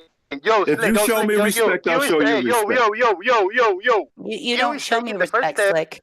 You were taking the first step respectfully. She's trying to engage in a fucking discussion and you're disrespecting her. Listen, she's being the grown up here, Slick. What the fuck? Okay, well, I'm being the grown up here, not you. You don't tell me I'm the grown up here. Now, I said if you want to, if you want to start right now, Q, and have respect for each other, I'm willing to do that. No problem. Yeah, but you've got respect. You just didn't even have respect for Jose. See what I mean? I just said, let's have respect, but you don't want to do that, do you? I got to do what you tell me to do, and that's respect? I'm asking you, do you want to respect each other or not? You can't respect my difference of opinion? You can have, I don't care about your difference of opinion. I don't care about anybody's difference of opinion. You're supposed to have your own opinion. But why are you yelling at me about not doing what you wanted me to do? I said I want to start right now and have respect for each other. And then I said something, you started screaming at me. Okay, I'm not screaming. And accusing me of not wanting to. Okay, well, Q, do you want to have respect? Personality disorders, dude. I hear you. Now, do you want to have respect for each other and start all over right now? I have respect for people. I have respect. I didn't say people. I said you and me for each other. All I did was ask you how you can apply that to flat Earth and not to the sink. Okay, I tell you what. I'm sorry. That happened. I didn't show any disrespect. I asked you how come that gets applied to the Earth but not to the sink. I said I apologize for anything that I may have said harsh to you. I apologize. And I would like to start off right now and start clean slate. And let's have respect for each other and let's move on. Can we do that? Can we do that? Thank you. Let's go. All right. Can I ask a question for the panel? Go on. Would Slick have a better philosophical argument if he had... And Slick, this is just a question, so don't get triggered. Would Slick have a better philosophical argument if he accepted that the one belief he had was that he had no beliefs? No, because that would be inconsistent. Yeah. Yeah, he can't. But it's the weirdest, it's not a philosophy, really. I mean, it sounds like skepticism mixed with some nihilism, but it's not internally consistent. No, I know it. I know there's a contradiction in it. But would it make his argument stronger? Which argument? That he has no beliefs. No. He believes that.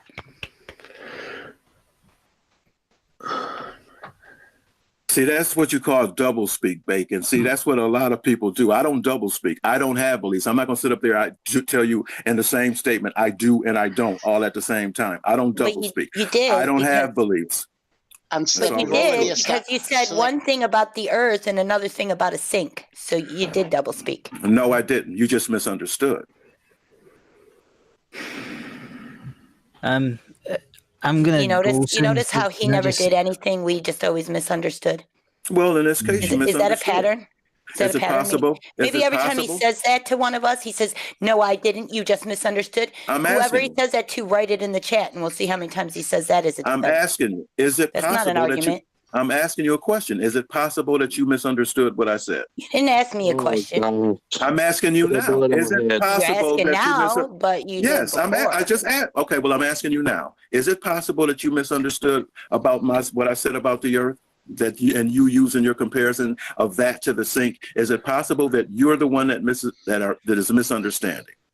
Is it possible you look like a lunch lady? Now, Carlos, we could do the same. Carlos, me and you could do the same thing. Start over with respect for each other, and let's stop playing this game. You want to do that too? Because I really like respecting each other. I really don't like all this name calling back and forth. I'll consider your offer. I'll let you know. All right, let me know. All right, I'm going to say good night, folks. Have a good one. Night. Take it easy, big time. Thanks for trying to create world peace again, Truth. For the right of corn dogs, I'll do anything. Appreciate you. Appreciate you, man. Appreciate you. You too. What was all that the last fucking hour or whatever basically spawned from the question asked about people being able to give us examples of how they've applied critical thinking outside of flat Earth and in a way that applies to the supposed philosophy they follow with regard to society being divided into blue pills and red pills. We got one example from Montreal, something to do with whether the evidence pointed to what happened with how the Americans dealt with Pearl Harbor's intelligence. Nothing to do with modern society whatsoever. Nothing about sheep following the rules and all this kind of stuff, education, all the kind of things that would kind of get tied into this blue pill stuff. And Slick went back to his usual thing, which is all about beliefs, which supposedly doesn't have a completely subjective philosophical thing that none of us can really ultimately, know anything about or glean anything from. It's all Slick, really. I mean, we can all argue about it all night, but at the end of the day, it's not a useful, objective application of critical thought that applies to everyday society that shows why they are different in some way from all of us supposed sheep.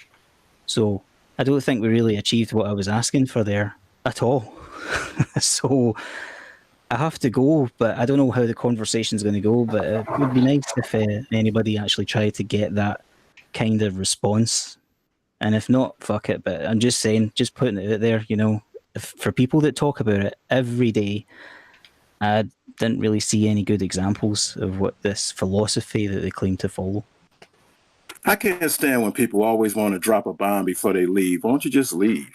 Like the difference between red pills and blue pills? That's he can't help himself. Like it's in his blood. Actually, I've been waiting to say that, but you guys were arguing about sinks and fucking alarm clocks for an hour. And now it's 10:30 at night. I haven't ate for hours, so I've got to go. I can't, I've been in here for hours and hours. It's not about dropping a bomb. It's about waiting patiently to actually make the statement. And now I'm not fucking coming back to this shit. But at the end of the day, you want to drop a bomb so that you want to drop a bomb so you could leave and nobody respond to it. We know how the game works. Bomb wouldn't affect you, Slick, if you were confident. That I'm just pointing out. It's not a bomb. Ain't nothing you saying ain't meaning anything. You just running your mouth before you leave so that nobody can respond to it. It's just a game that people play. Why don't you just go ahead and leave? Why is everything a game to you, Slick? Why don't you just go ahead and eat? Go ahead and have some lunch, dude. You ain't got to sit up there and tell us all that nonsense before you go. Go on and get you something to eat. I enjoyed it. Okay, thank you for sharing. Don't nobody want to hear that bullshit. Go get you something. I have a question. Man, and this is the way you behave. Enjoy your evening. Go get you some. Go eat with your hungry ass. Don't tell me what to do, Slick. Remember, this is how it goes. Me and you don't have a respect. We don't have a respect agreement. Me and you don't have a respect agreement. So I'm all up in your ass. It's respect. Okay, because you always running your damn mouth. So I'm always in your ass. Logic. That's all there is to it. Take your hungry ass on. Take your hungry ass on. Have a good night, Al. Slick decided to call a truce with me and Carlos because he couldn't compete, and now he thinks he can compete with LK, so he's starting his disrespect with LK. And the only reason he's competing with LK right now is because his mic is louder than Al's. Okay, so do you want to break our truce? Because I can break my truce. He's louder than you. I can break my truce with you as fast as I made it. It don't matter to me. You're a hypocrite. You do the same crap when you say no further questions. Listen, I'm not a hypocrite because I still don't want your ass in my country. I didn't want you in here before, and I still don't. So I'm not a hypocrite. But take your ass back to where you came from, fat funky ass bastard. Do you have a white hooded jacket in your closet, Slick? Like I said, have we broken our truce agreement? Because I'm ready to get in your ass too. I done told you if you want to have a be nice, you better show respect because I will turn that shit off and be all up in your ass. What you gonna do? Can you get my ass to Slick? How many asses can you get up at once, Slick? How many? Hell, half you motherfuckers already need ass reattachment surgery from having your ass handed to you so far. I'm telling you, he's like an octopus, y'all. Sit your ass down. I'll tell you what, no, you should have been there last night. So you believe that you've kicked What kind of ghetto Oh, believe my ass. Don't nobody want to hear that. I don't believe your ass at all. Don't nobody want to hear that shit. Take your stupid ass to bed. You should be hungry by now. Take your ass out to the damn farm and eat some cucumbers or corn, whatever the fuck you grow. You really bring the conversation to a new level. Thank you. I know, a higher level. See, I bring it to a high level. Carlos, you don't have to worry because Slick doesn't believe that there is a country because he's a sovereign citizen. I didn't say nothing about being no sovereign citizen. Stop trying to misrepresent me with that bullshit like you did the other night. See, you full of bullshit, Cliff. You're the one that logged on, bitch. Motherfucker. He's not a hillbilly. He's from Virginia, you dumbass. Okay, you said dumbass? Okay, motherfucker, the respect. Oh, you said dumbass? Okay, crackhead whore, bitch. The motherfucking respect is up. Slutty bitch whore. You smelly tuna fish smelling asshole. The motherfucking respect is off. You said dumbass, that's it, crackhead bitch whore. I like smelly pirate hooker a lot. Call somebody a smelly pirate hooker. Now, Twit, Twit, now you saw what happened there, right? I tried to respect the son of a bitch. You did hear that. Oh, Twit, did you see what I did? Oh, look what I did. Is that what it is, that you smell of elderberries? Stinking ass Twit's the boss. You better watch out. Take your stinking crackhead, hoish ass out Q, my you damn did face. a naughty. Oh, yeah. The men, I'll take your ass out my damn country. Why don't you tattletale on me some more? Why don't you go tattletale on all of us? The men won't let me talk because I'm a Jew. I'm a Jew and no one likes me or shows me respect. Lord. It's me, the men. Boy, this sure is racist for a... Yeah. I know. He wants me out of his country. It ain't your country. You ain't from here either. This is my damn country. Get your fat funky ass. At least use some deodorant. Your damn country. This is the internet. It ain't nobody's country. Do you believe that the internet is your country? This is the internet. Ain't nobody said nothing about no internet. Ain't nobody said nothing about no internet. You hillbilly dumbass son of a bitch. This Google Meets is my country. Oh, the Google Meets. Don't you know what a damn country? Don't you know what a country is? Google Meets? You ain't never read what a country is, son bitch? He made Lewis leave. Is it Google Meets? That's what I thought. Is that what a country is? Google Meets? Is that what a country is? Google Meets? Come on. Slicklandia, the land that I don't believe in, but I love. Sit your dumb ass down somewhere. Sit your dumb ass down. I can't even come up with a new thing to say to people. Sing the anthem. Sing it. I'm ready. Listen, how does it go? Listen, son bitch, I can't even find a good landscaping job. Oh, remember how that bitch starts. Job. For all you son bitches coming taking the jobs, you're all on my farms and shit. I can't even get a damn decent wage because of you son bitches. Can't even find a damn job. That's because you don't want to. Damn, I want to put a roof on every now and then. Shit, every time I turn around, you motherfuckers there to put the roof. I go to put the roof on your ass. You can't get a job because you tell the boss that you might show up and you might not. Yeah.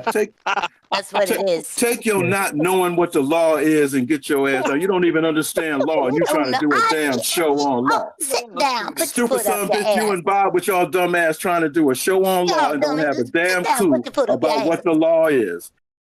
And that segment of the show is dedicated to Charlie Welch. Happy birthday, Charlie Welch. You are 42 today. You know everything that there is to be known in this live universe and the beyond. Shout out to Charlie Welch. Happy birthday to you, brother. Let's continue. There's a little bit more. Boom. Actually, you know what? There's 1.5 hours more on this show. So 1.5 hours down. This is halfway into the show. 1.5 hours to go. Please support. I really need your support. So if you can hit me up on PayPal or Super Chat, I will come and stop the video to give you a proper shout out. Let's do it. Halfway there. Boom. You don't even understand maritime law. Sit your stupid ass down. Maritime law. Maritime law. Are you an admiral? Are you the rear admiral? Is that why you keep talking about people's Do you know the difference between the law of the land and the law of the sea? That's why he thinks Foots goes up's butts, because he's the rear admiral. Why don't you try sticking butt pirate? Just try sticking your head up your ass and see if. Why don't you try sticking your head up your ass and see if it fits?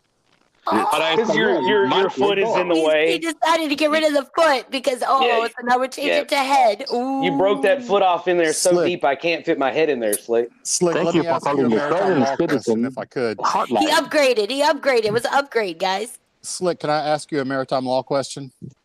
Where do international waters start? How far from Thank you for calling the Sovereign Citizen if Hotline. I can answer it for you. English, press 1. Para español, marque 2.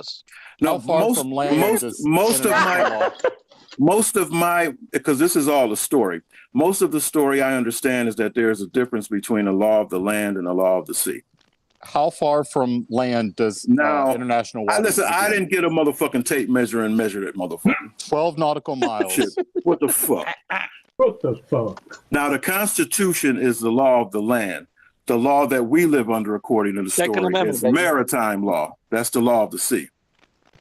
Now, Do you believe that? You Or is probably. that something you've experienced? Didn't I just say according to the story? You stupid bald head hillbilly looking ass according to the motherfucker? story. Okay. I said that, you dumb bitch. Head, stupid motherfucking hillbilly bullshit. I'm sorry, I'm so Put your bald foot up and in your head. stupid-headed with my Put your foot up foot my in your ass. head. Sit down. Sorry, I'll sit down.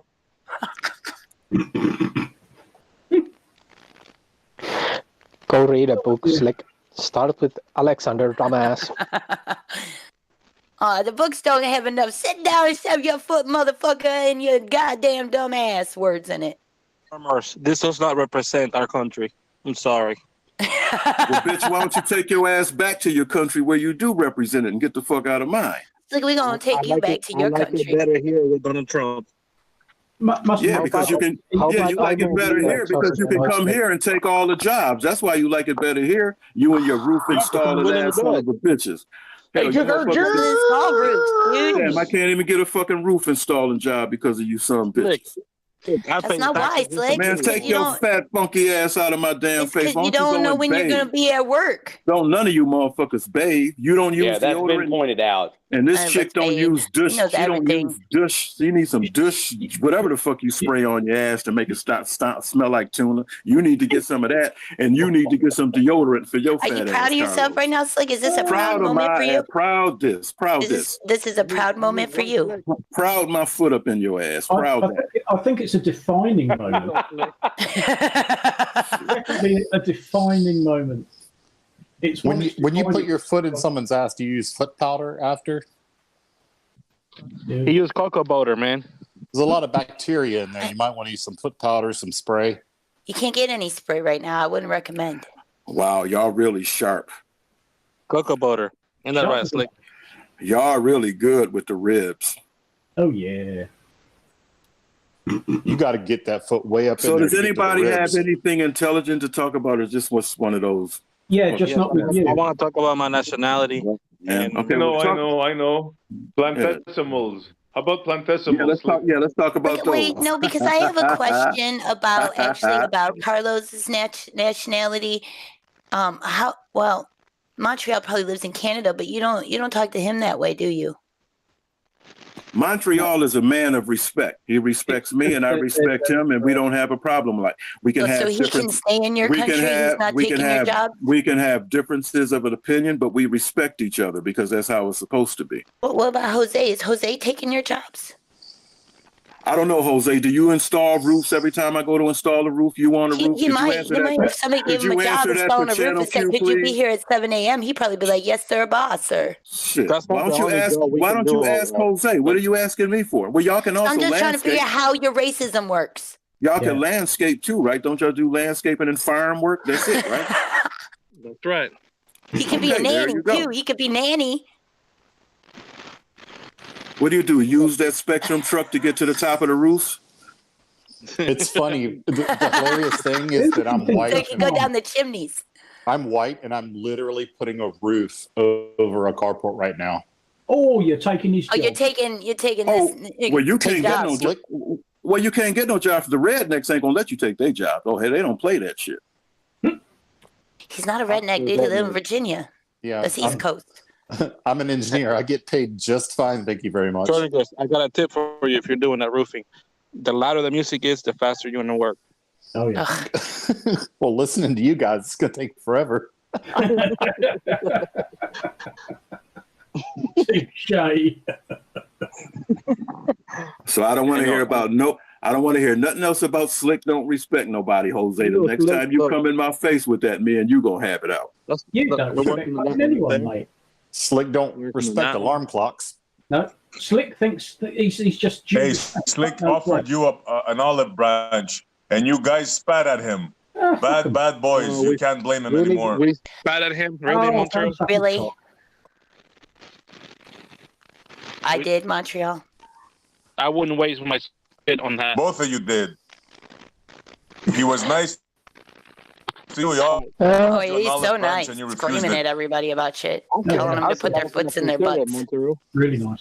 That's the nicest thing I ever heard. When somebody told me to put my foot in my butt, I was like, that's the nicest thing I ever heard, Montreal. Montreal, I can believe himself that he's ready to walk back on it any moment he can. He's a masochist, man. He's been sitting here. I could have swore I heard ain't nobody no man. I could have sworn I heard Slick apologize to Q before. Yeah, that's fine. But then he went right back on it as soon as I said dumbass, and then he started calling me all the names in the world. Yep. Cracking. You hear that shit? As soon as I said dumbass. Stop it now. Oh, he gave me a warning. I didn't even do anything. I was just engaged in the conversation, Montreal. Honestly, I'll go back to come on, you're an instigator. Come on. What do you mean gave me a warning? Who the fuck is this guy to give Did you me hear a that? warning? As soon as I said dumbass, ain't that something? Well, it is. As soon as she said dumbass. like she said, good morning, sir. Well, it's very triggering to hear somebody People referring to have no memory and no attention span. It's worthless. I hate that. It's the flat Earth reset. Yeah. Well, Every 2 seconds. See what it is some people just don't have respect, like Twit. Twit and I don't have the same experiences and understanding of what's going on, but her and I have never once had words. You know why? Because we respect each other. Same with a whole lot of people that I have respect for. See, respect goes both ways. If you want it, you got to give it. I'm going to always start out. I'm going to always start out. Give you respect I'm going to always start out giving you respect first because I want to know which one is out of line. Is it And with a $2 super chat, Anamorphic Mind says, rest in peace, Schrodingers Cat. Indeed, rest in peace, Schrodingers Cat. Thank you, Anamorphic Mind. We all miss him in one way or another. He was great in this after show. That's why I uploaded. I said, yeah, Schrodingers Cat is here and he's having a laugh and he's having fun. You know, that's the way we should remember him. So shout out and rest in peace to Schrodinger's Cat and his loved ones. Boom. Me or is it them? So I'm going to respect you first and see where it goes. Oh, hey guys, been away for a while. It sounds a bit like somebody needs to shove an olive branch up Slick's arse. Is that right? Yeah, he'd probably enjoy that. He likes arses. Yeah. He's got a thing about them, yeah. Yeah, he does, yeah. Slick, I'm ready Got to his hang thing on to about that sitting and shoving, too. Yeah.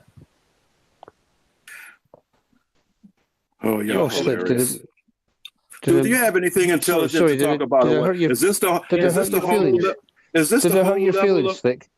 whole level of your intelligence? Really? Is this all you got? Feelings? Is this all you got? Really? Is this the best you got? No. Is all the shite that I've heard you talking for the past couple of hours? Are you even capable of saying anything intelligent? What intelligence have you delivered so far? Fuck all. Okay, one of the intelligence I brought up so far is that y'all make shit up like planetesimals forming in the planets. You fucking idiot. I said planetesimals. That's intelligent.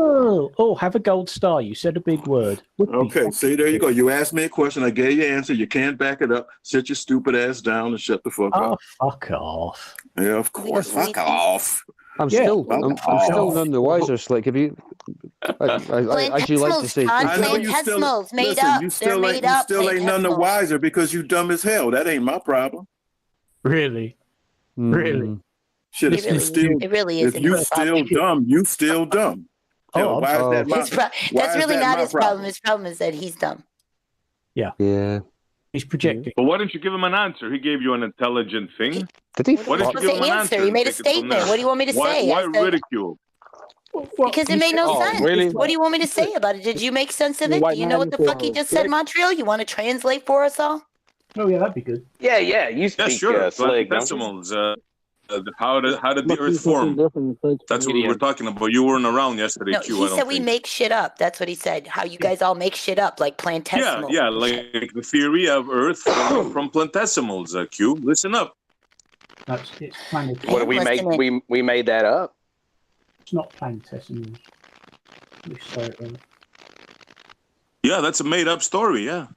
Is it? It's not a scientific theory. Not you. Once upon a time, not so long ago.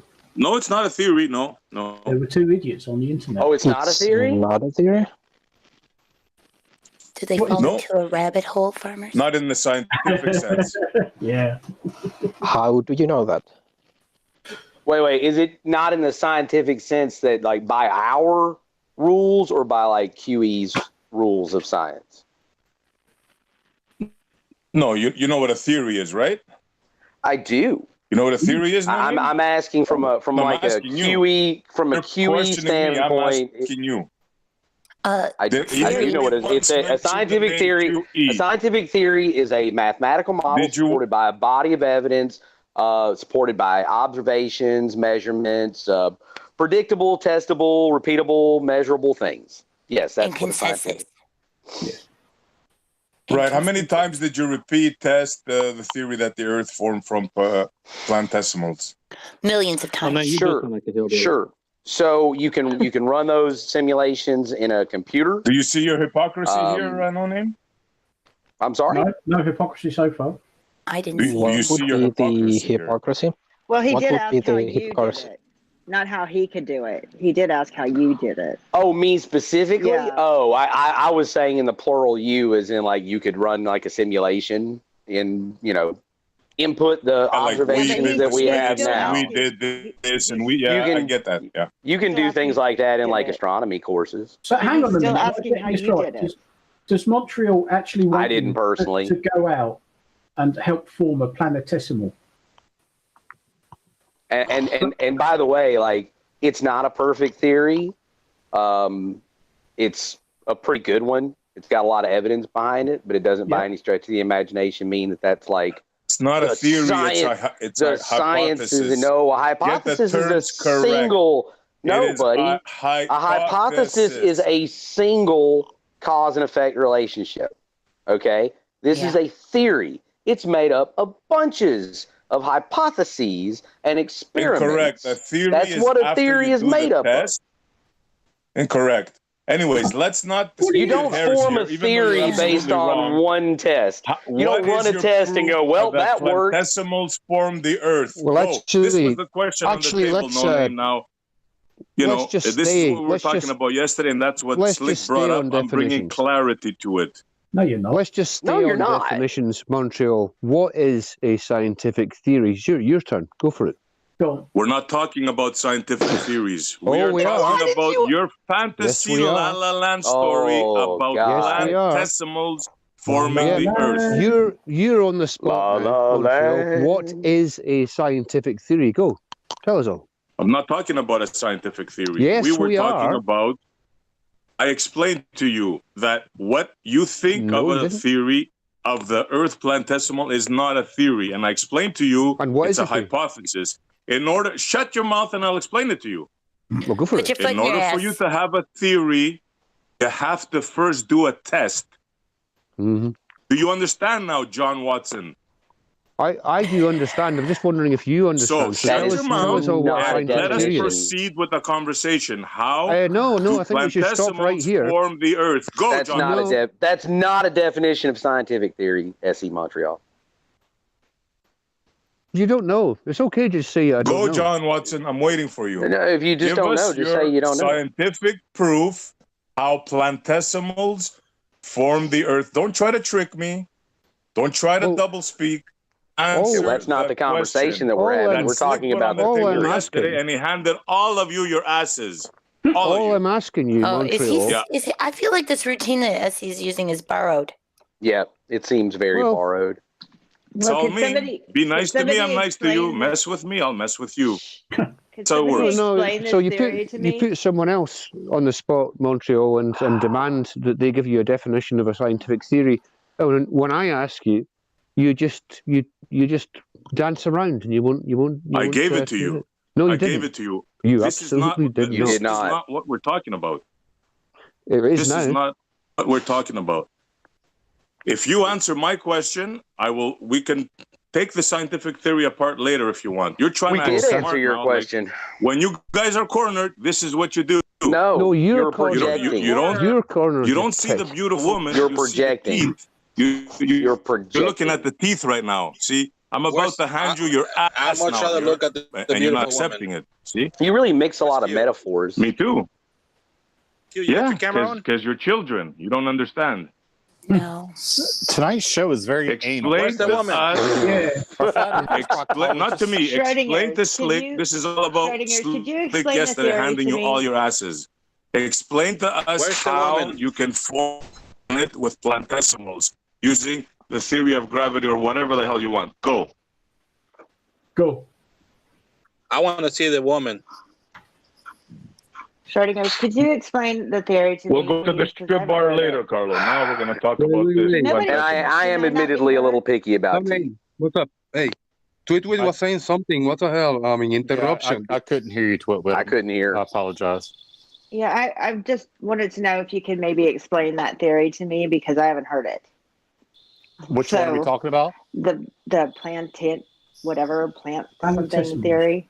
The plantation theory? Oh, Slick knows about that. I'd like to hear that too. Yeah. No, Twit Wit, I'm an electrical engineer. I got fuck all knowledge about planetary theory. I can talk to you about Ohm's law, Kirchhoff's voltage loop, but planetesimals. Does no, somebody ma'am. here know I that? apologize. No, thank you for trying at least. I don't know anything about it, so I'd I like can to explain it to you hear quick if you want. Okay, I'd like to know. Yeah, the theory goes there was rocks and dust floating around, and slowly, due to gravity, they coalesced together, and eventually, with gravity, the Earth squeezed together more and more and more, and it became the Earth. Simple version. Magically. No, it's not Dust magic. flying around in rocks coalesced in the Earth and formed the Earth in the street version. Oh yeah, well I've heard that before. I think that's probably right. Right, you think it's probably right, but what Slick was asking yesterday, that's just is that matter fact, accruing or is that from a the story? accretion disk. I'm going to go with that being right. Yeah, sure. Accretion disk. I can tell you all kinds of things. Black holes, event horizons, black matter. Yeah, I can sound smart too. But it's not a Christian. It's not a Christian disk. Hell's black matter. Sounds like a rock band. Planets, and at some point, yeah, it's reckoned that after the event, once the planets are actually formed, or into something similar to what they are today, the Earth was hit by another small planet. And could you define that word, reckoned? What? I said, could you define that word, reckoned? You said it reckoned. They reckoned. I'm giving a sort of layman's description of a very complicated theory. That's not an American word. I never heard. My English language knowledge, I don't recognize that word, and I'm lost with it. Reckon means reasons. You're using the word that it comes from. You're saying I don't recognize the word reckon. Yeah. Yeah. So they reckon basically. It is a Southern thing. We do say it a lot down here. No, it's okay. So are you just saying that the scientists reckoned that this happened? We recognized. You reasoned. You reasoned something. Okay, so they just in other words, they just made the shit up. No, it's a result of an if-then statement. It is? Yes, its first definition is to establish by calculation. So how did the planetesimals form into the Earth with if-then statements? We need desert file, I think. Oh, well, I mean, if-then statements don't form things into being. If-then statements are based on observable things. Okay, so that has nothing. Simple. Okay, excellent. So that has nothing to do with anything. So carry on. How did the planetesimals form into the Earth? What evidence of factual evidence have you, repeatable evidence do you have that happened? We have photos. Well, we can observe nebulas, and nebulas is like big bodies of gas. Yeah, and they swirl around. Then they swirl around, and in some places that swirling gets a little faster, and the particles heat up more, and then a planet will form right there. And usually a whole solar system will form. Okay, so can somebody repeat that, how that happens? You're just talking about an observation and you're reckoning again. In other words, you looked out into the sky with your telescope and you reckoned. So no, I watched it. I watched it from beginning to end. So I saw what it was. It was like a sun that exploded and it left this big gas particle, dust cloud all swirling. And then watched it over time. Watched it over time. And as it swirled and swirled and swirled and swirled and swirled, I saw little planets forming inside of it. How much time?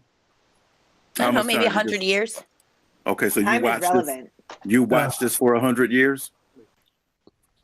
It's just it's garbage to to put limitations on human knowledge and say, well, if I can't personally experience something within the span of my own human lifetime, then I can't take it seriously.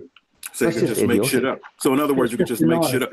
So what you're saying is they could just make shit up, and it's idiotic not to accept people just making shit up. That's what it sounds like you're saying. So when you turn your light on in your house, what does that have to do with planetesimals forming into planets? And Thomas Edison is long dead. What does that have to do with? What is it? Magic? Is it magic that makes your light come on? Is that how the planet formed? By your light switch turned on and the planetesimals came together and formed the Earth? It was all from a light switch. Have you ever looked into these planetesimals, whatever word you're saying, or you're just trying to learn it now from the internet in an Aftershow? No, I've heard that story a long time ago. Okay, so what are you trying to accomplish on asking into this? I'm trying to find the timeline, the details, the test that is done, everything. You want to know everything today.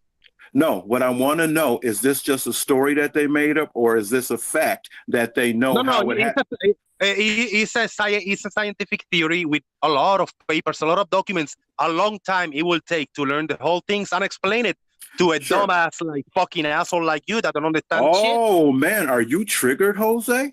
Don't be so triggered, young fella. I'm chill, bro. Take it easy. All right, now, because I'll get in your ass. You're a piece of shit. You don't get nobody's ass. Ass fetish, you fucking ass. Damn, that's funny. Jose, you get triggered so easy. That's funny to hear. You sounded like you were crying a few times last night. Look, me. Sound like crying? Oh, okay. Well, here, sure. Go ahead. I told you, I get in your. Listen, this is how I am. Let me tell you how I am. I don't want you in my ass. When you start running your mouth, I get in your ass. Now, if that sounds like crying to you, then that's crying. That sounds gangster to me. That's definitely gangster. Ain't no crying. That's getting in your ass. I don't want you in my ass. Okay. It's very romantic. Then you need to show some respect. Why? Slick. So anyway, can we get back to the question at hand, or you just want to branch off into this dumb shit? Slick, how in the fuck are we going to explain to a 2-year-older something that takes years of studies? Okay, then don't make shit up. No, that's thank you, 2-year-older. You just prove our point, you fucking prick. Yeah, of course I did. Ooh. You're just accurate to being a 2-year-old. So here we go. Listen, see, this is what happens. When you get asked a question that backs you... Hold on, I know, now you're going to talk over me. When you get asked a question that backs you in the corner, that's when you get all upset and shit and start slinging, you 2-year-old saying all that. Why don't you just answer the question? Why don't you just admit that you made the shit up and we can all, be happy about it and be done? Why don't you explain what you think is made up about it? Why don't you explain? Sure, no problem. They have this thing that they said that this is how the earth formed. And what I'm asking is, how do you know that? And then what they're saying is, we reckoned. Is reckoned the same? You are just trying to figure out what happened in the whole timeline. Yeah, I mean, you're trying to learn a very advanced thing on the physics and the geology and earth forming. You wanted to learn it in an after show, so you can choose whatever word and phrase somebody said and just argue an hour philosophy. No, right? no, Because you don't no. believe it because of your belief. No, not at all. No, the thing is that we're having a conversation, and in a conversation such as this, we bring up questions. So I'm just bringing up a question, and I'm notice I'm being called all And every kinds of names. time that anybody gotta give you a question, you say because you make shit up. You just a broken record, Slick. It's bad, bro. No, the thing is that's my whole argument, Jose, is that they did make it. And what I'm trying to do is give them a chance. All you gotta say is you make shit up. That's the whole argument, Slick. You need to everything people say, you say you make shit up. That's your argument, Slick. Exactly. Do you know how to talk and let talk, Jose? You should practice. I know that. you are, but what am I? Yes. Choose and clip every segment that I have spoken in this after show to see if it adds up to 5 minutes. Choose every fucking segment that you fucking piece of shit have spoken. That's you, Slick James, little 2-year-old Johnson, to see how long time you have spoken. Thank you. Talk and let talk. And don't nobody want to hear your dumb ass insults. I don't know who the fuck you think you talking to. You can stick that up in your ass. To the lunch lady.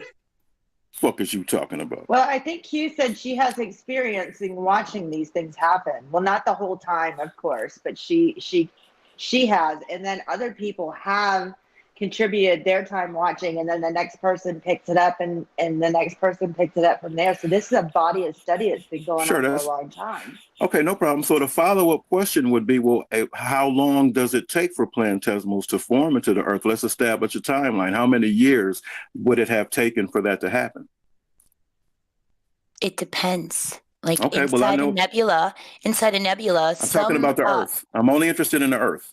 But I can only tell you from this perspective. Sure. Okay. All right.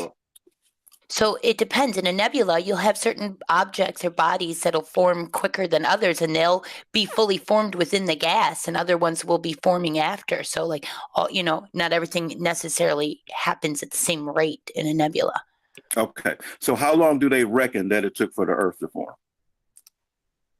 I don't know. It's like trillions of years or something. Trillions. Okay. Trillions of years. Okay. From the original dust cloud and the whole solar system. I don't know exactly how much it took for the Earth itself from its dust cloud stage. Okay. So there's really no way that they could back that up, is it? Well, we can see over a period of time in a nebula, say 100 years, which is a snapshot of the time. Right. Sure. These things change over time. But we're not talking about snapshots of time. We're talking about reality. So trillions of years. But we only live in snapshots of time, and you know exactly. That. So wouldn't it be better not to make shit up than just don't make that story up? Making it up. We're just observing something.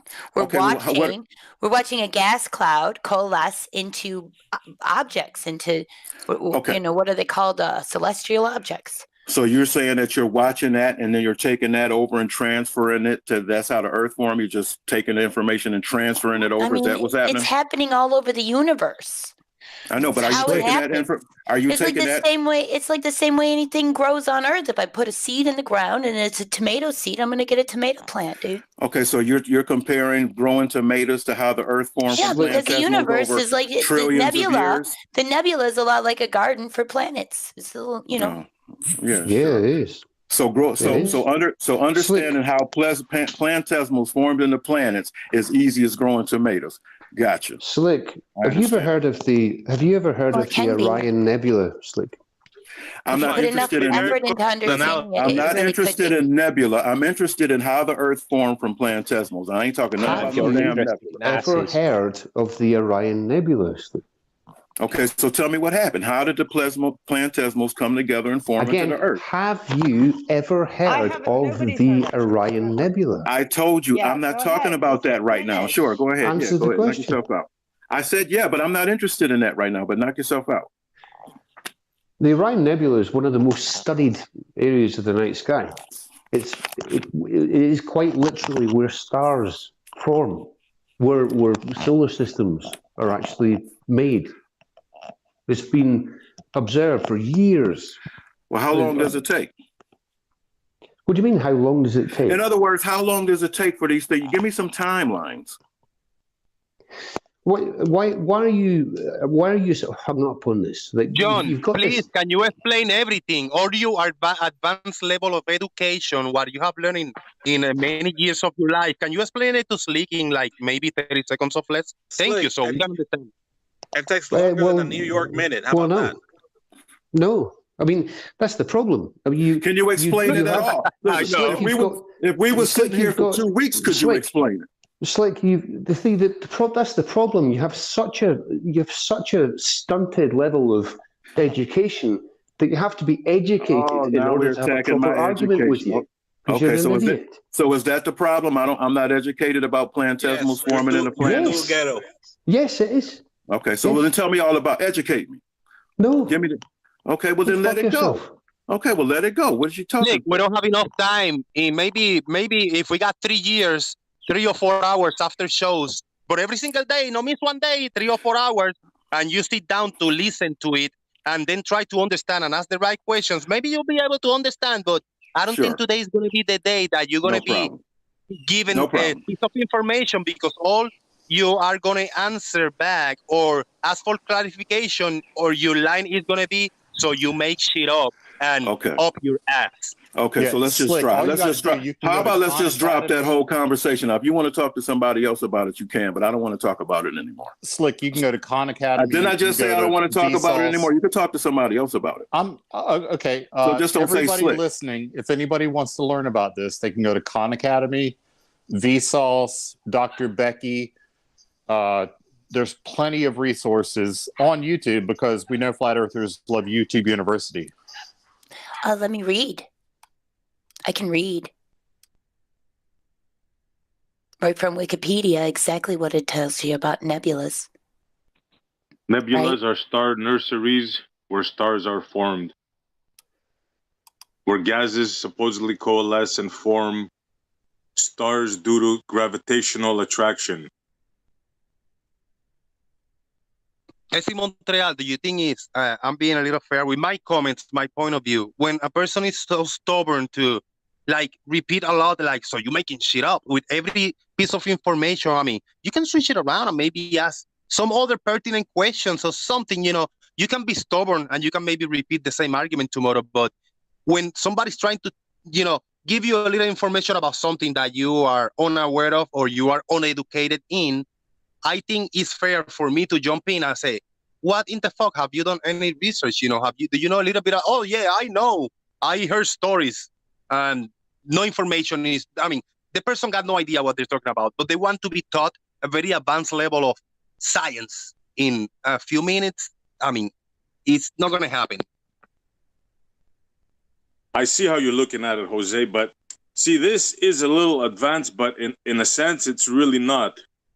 You can really understand it simply. You don't have to go down to the microscopic level, Yeah, but you think it's fair if somebody tell you ask a question or somebody start telling you a little something, you're gonna interrupt and you're gonna say wait, so you're making shit up, and your conclusion about every single point that they give you, are you gonna say that you're making shit up? It's not fair, Montreal.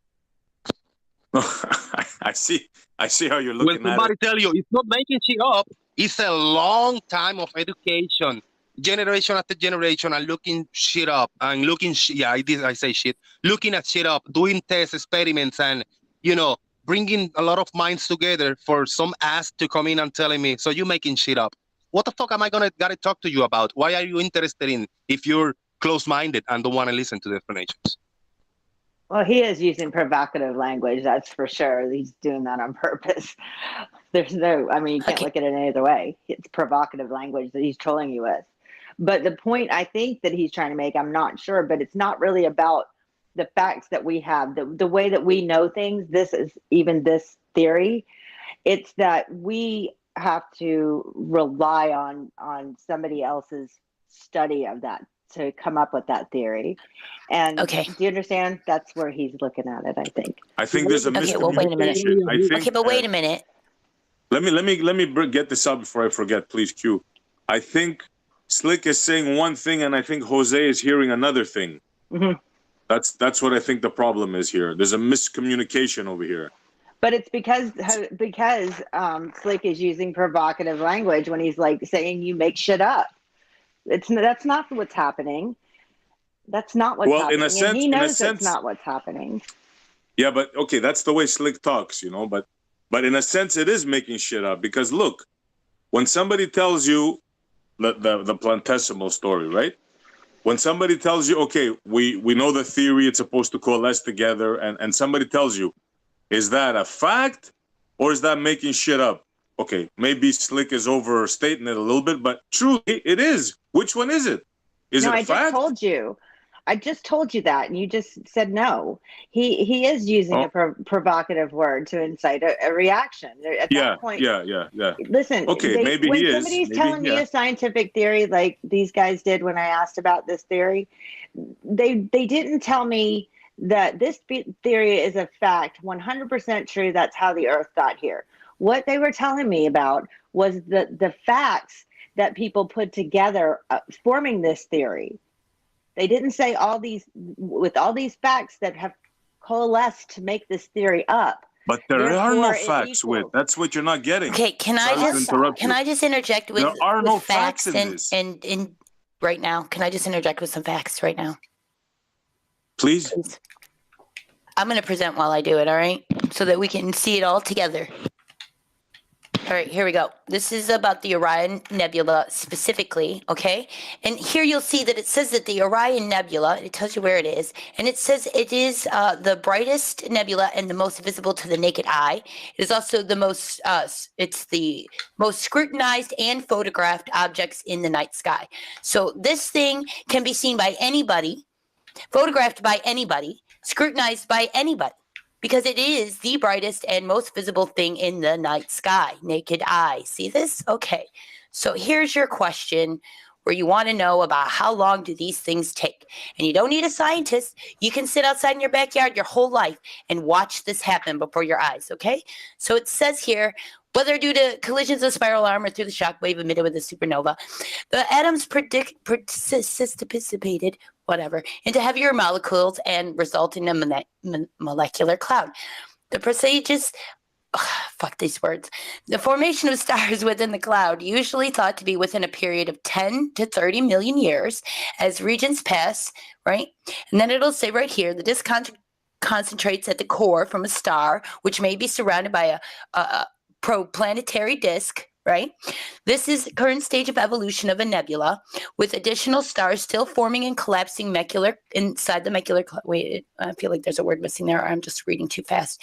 The youngest and brightest stars we now see in Orion Nebula are thought to be less than 300,000 years old, and the brightest may be only 10,000 years old. So you see, there's a lot of things going on at once. It's not all forming at the same time. We're not disputing this. And listen, you could do this. You could spend your whole life in your backyard staring at the most visible, brightest nebula into the naked eye in the night sky, the most scrutinized, most photographed object in the night sky. You could spend your whole life doing this. You could pass all your research on to your children. They could pass all their research on to your children. If you say it three more times, it ain't going to be more believable. We get it. What does it mean then? What does it mean? If you study it and then your children study it. Stop talking. I was making a presentation. But we know this shit. We said it before. You're just repeating it over and over. I said it to you before. Gas coalesces and forms stars and planets. Boom. That's all you need. That's not the issue. What is the issue? The issue is, if I may, just a short thing. The issue is, how does that equate to how the Earth was formed? How can you use that? The Earth is in the same. You cannot prove that by saying part that. of the same process. You can infer. That's like the same reason why if I go and I plant a tulip bulb, I can expect to get a tulip and not a squirrel, dude. That's just how it is. Wow, that was like pure genius right there. Well, Montreal, you know that this is the process that we think the Earth that produced the Earth, right? You understand? Yes, that. and I will.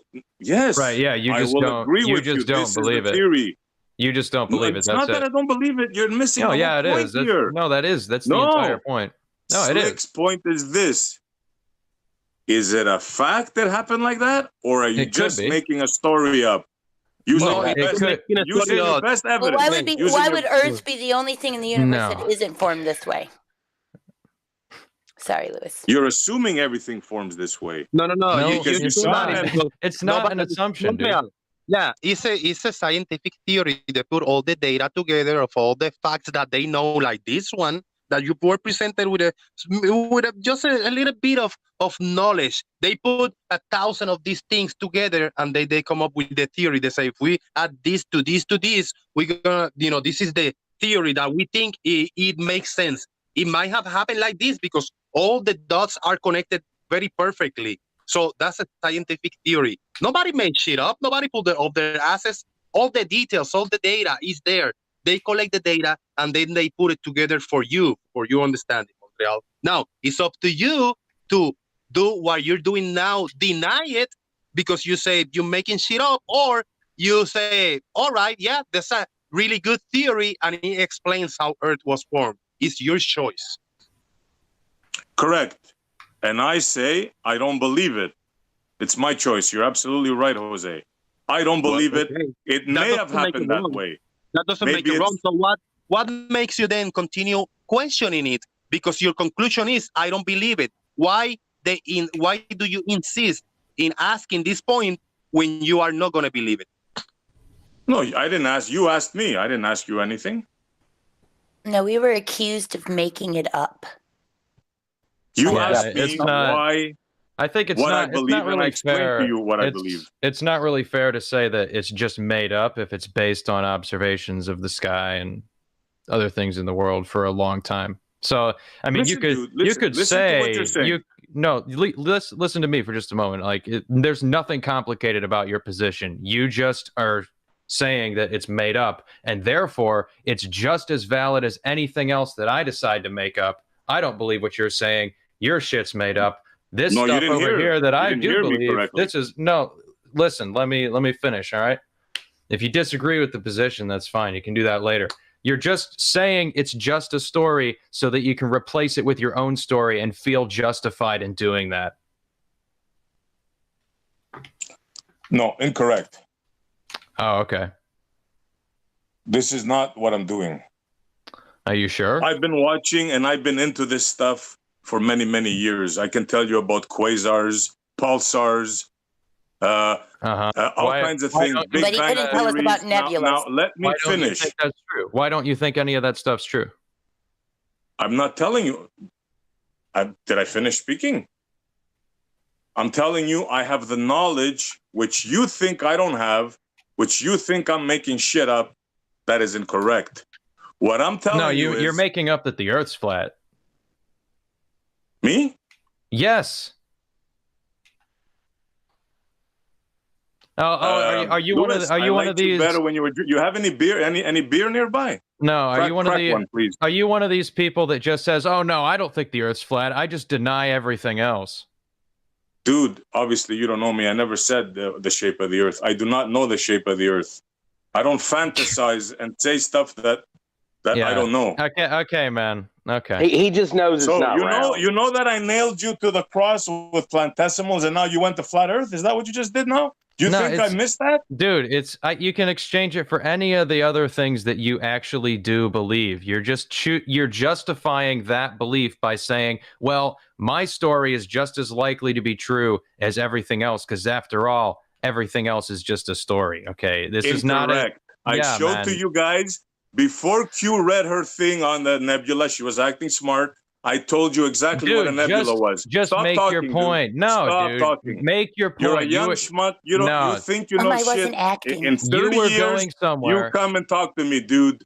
You come and talk to Montreal, me. When you were going somewhere. You started to have a point. You changed the subject. No, I didn't. Did you change the subject? No. Were we talking about planetesimals and you went somewhere else? Because you knew I got you in a corner.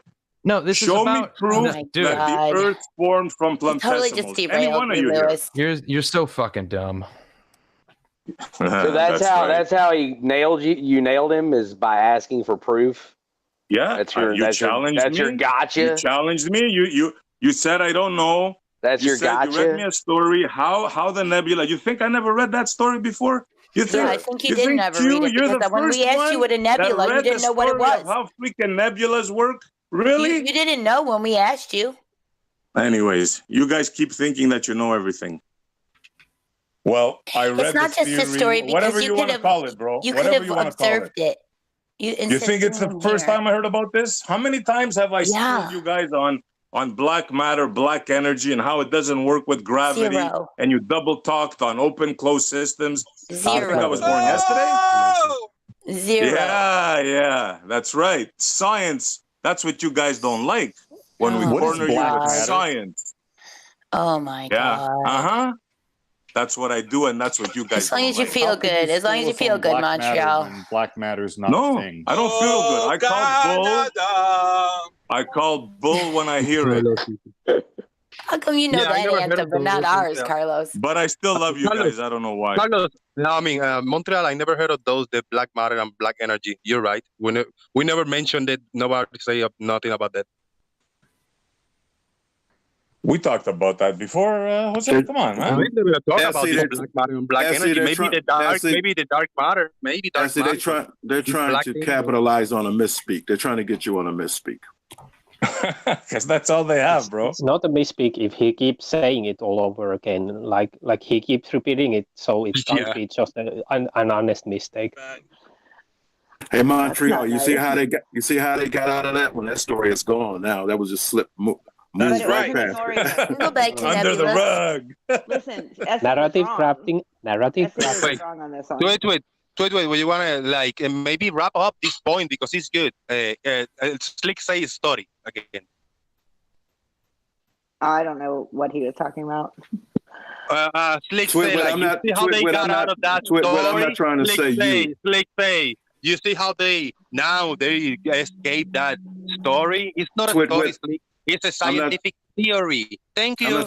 I'm not talking about you, Twit Wit, but what happened was SC was explaining, and then all of a sudden Lewis said something, somebody else said something, and next thing you know, that slowly evolved away from the subject, so nobody ever had to address it. We'll bring it back to the subject. Oh, that's how conversations work. Yeah, and Lewis was right actually on everything he said, and I guess that you probably don't want to listen to it because you're so used to thinking that Lewis is wrong on everything he says, but he was right on this. And which part? Which part? All of it, Twit. all of it, SE. All of it. Yeah. Oh, so that's not a good answer. All of it don't work. It was he said a lot, but if you were listening, you would be able to follow. And I'm sorry, but I don't think you were listening. If you can say which part. Well, give me one piece. Tell me one piece that he was right. Just break a piece off and tell me. Well, it'd be better for Lewis to go back over it because he's the one that said it. Okay. Go back over it, Lewis. Come on, give it to us.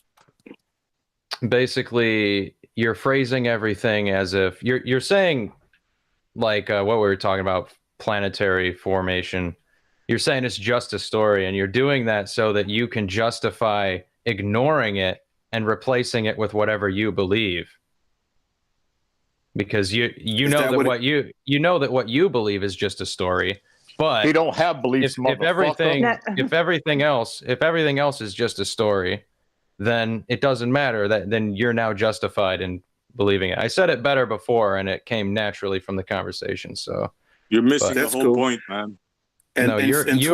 Look, man, you don't have to agree with what I'm saying, but this is what I think you're doing. And that's just it. That's just the point of view I have. You don't have to agree with it, but that's the way it is. And Twit, do you still think he's right now? Is that what you're saying? Lewis is absolutely correct. Are you still ready to stand by that? Yes, but it wasn't about you. And I don't think SE represented you well in this if you are allowing him to, because I don't think you would have stood up for or liked him making his points against Lewis that were wrong. Like Lewis, he's right about this, man. I don't think that you do have beliefs, or at least I think that you're trying not to your hardest. That's my opinion. Okay, so you out of this, SE is saying that he's calling it a story, and Lewis is saying by calling it a story, it just allows for you to make up whatever it is that you're making up, which is in some cases.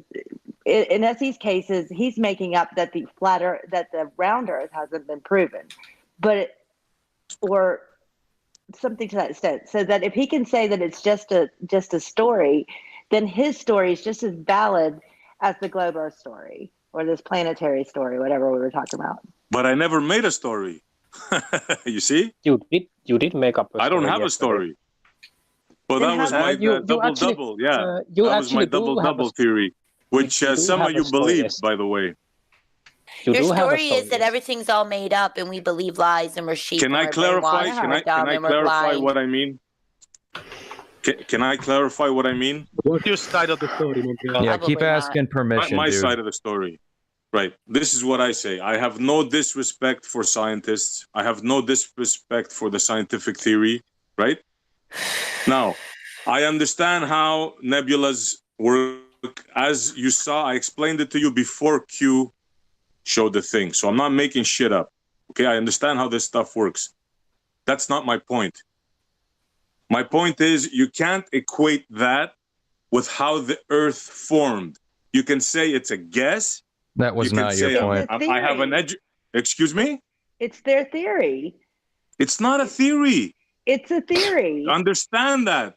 Okay, wait it's a not minute. a theory. You know what's a Hold on, story? guys. Can we let him get to the end? Please let Nessie get to the Wait a end. minute. It's a Let him get to the end. If I watch a Nessie tulip get to the bulb end first before he gets? into a tulip, is it Shut up! You're reasonable interrupting. for me to assume that tulips Man, evolve drop from that. tulip bulbs? So we're trying You're to not- get, can we get to getting the it. end of the story? Can we let him get to the end before you say Of the something? story? Please. Oh, I lost my train of thought. Like, where was I? Yeah, you say something wrong, and you say a story, and it's not a story; it's a theory. Yeah, Use yeah, the that's right right. Like I said, I respect the scientists. I get what they say. We observe the nebulas. Yes, we see things coalescing.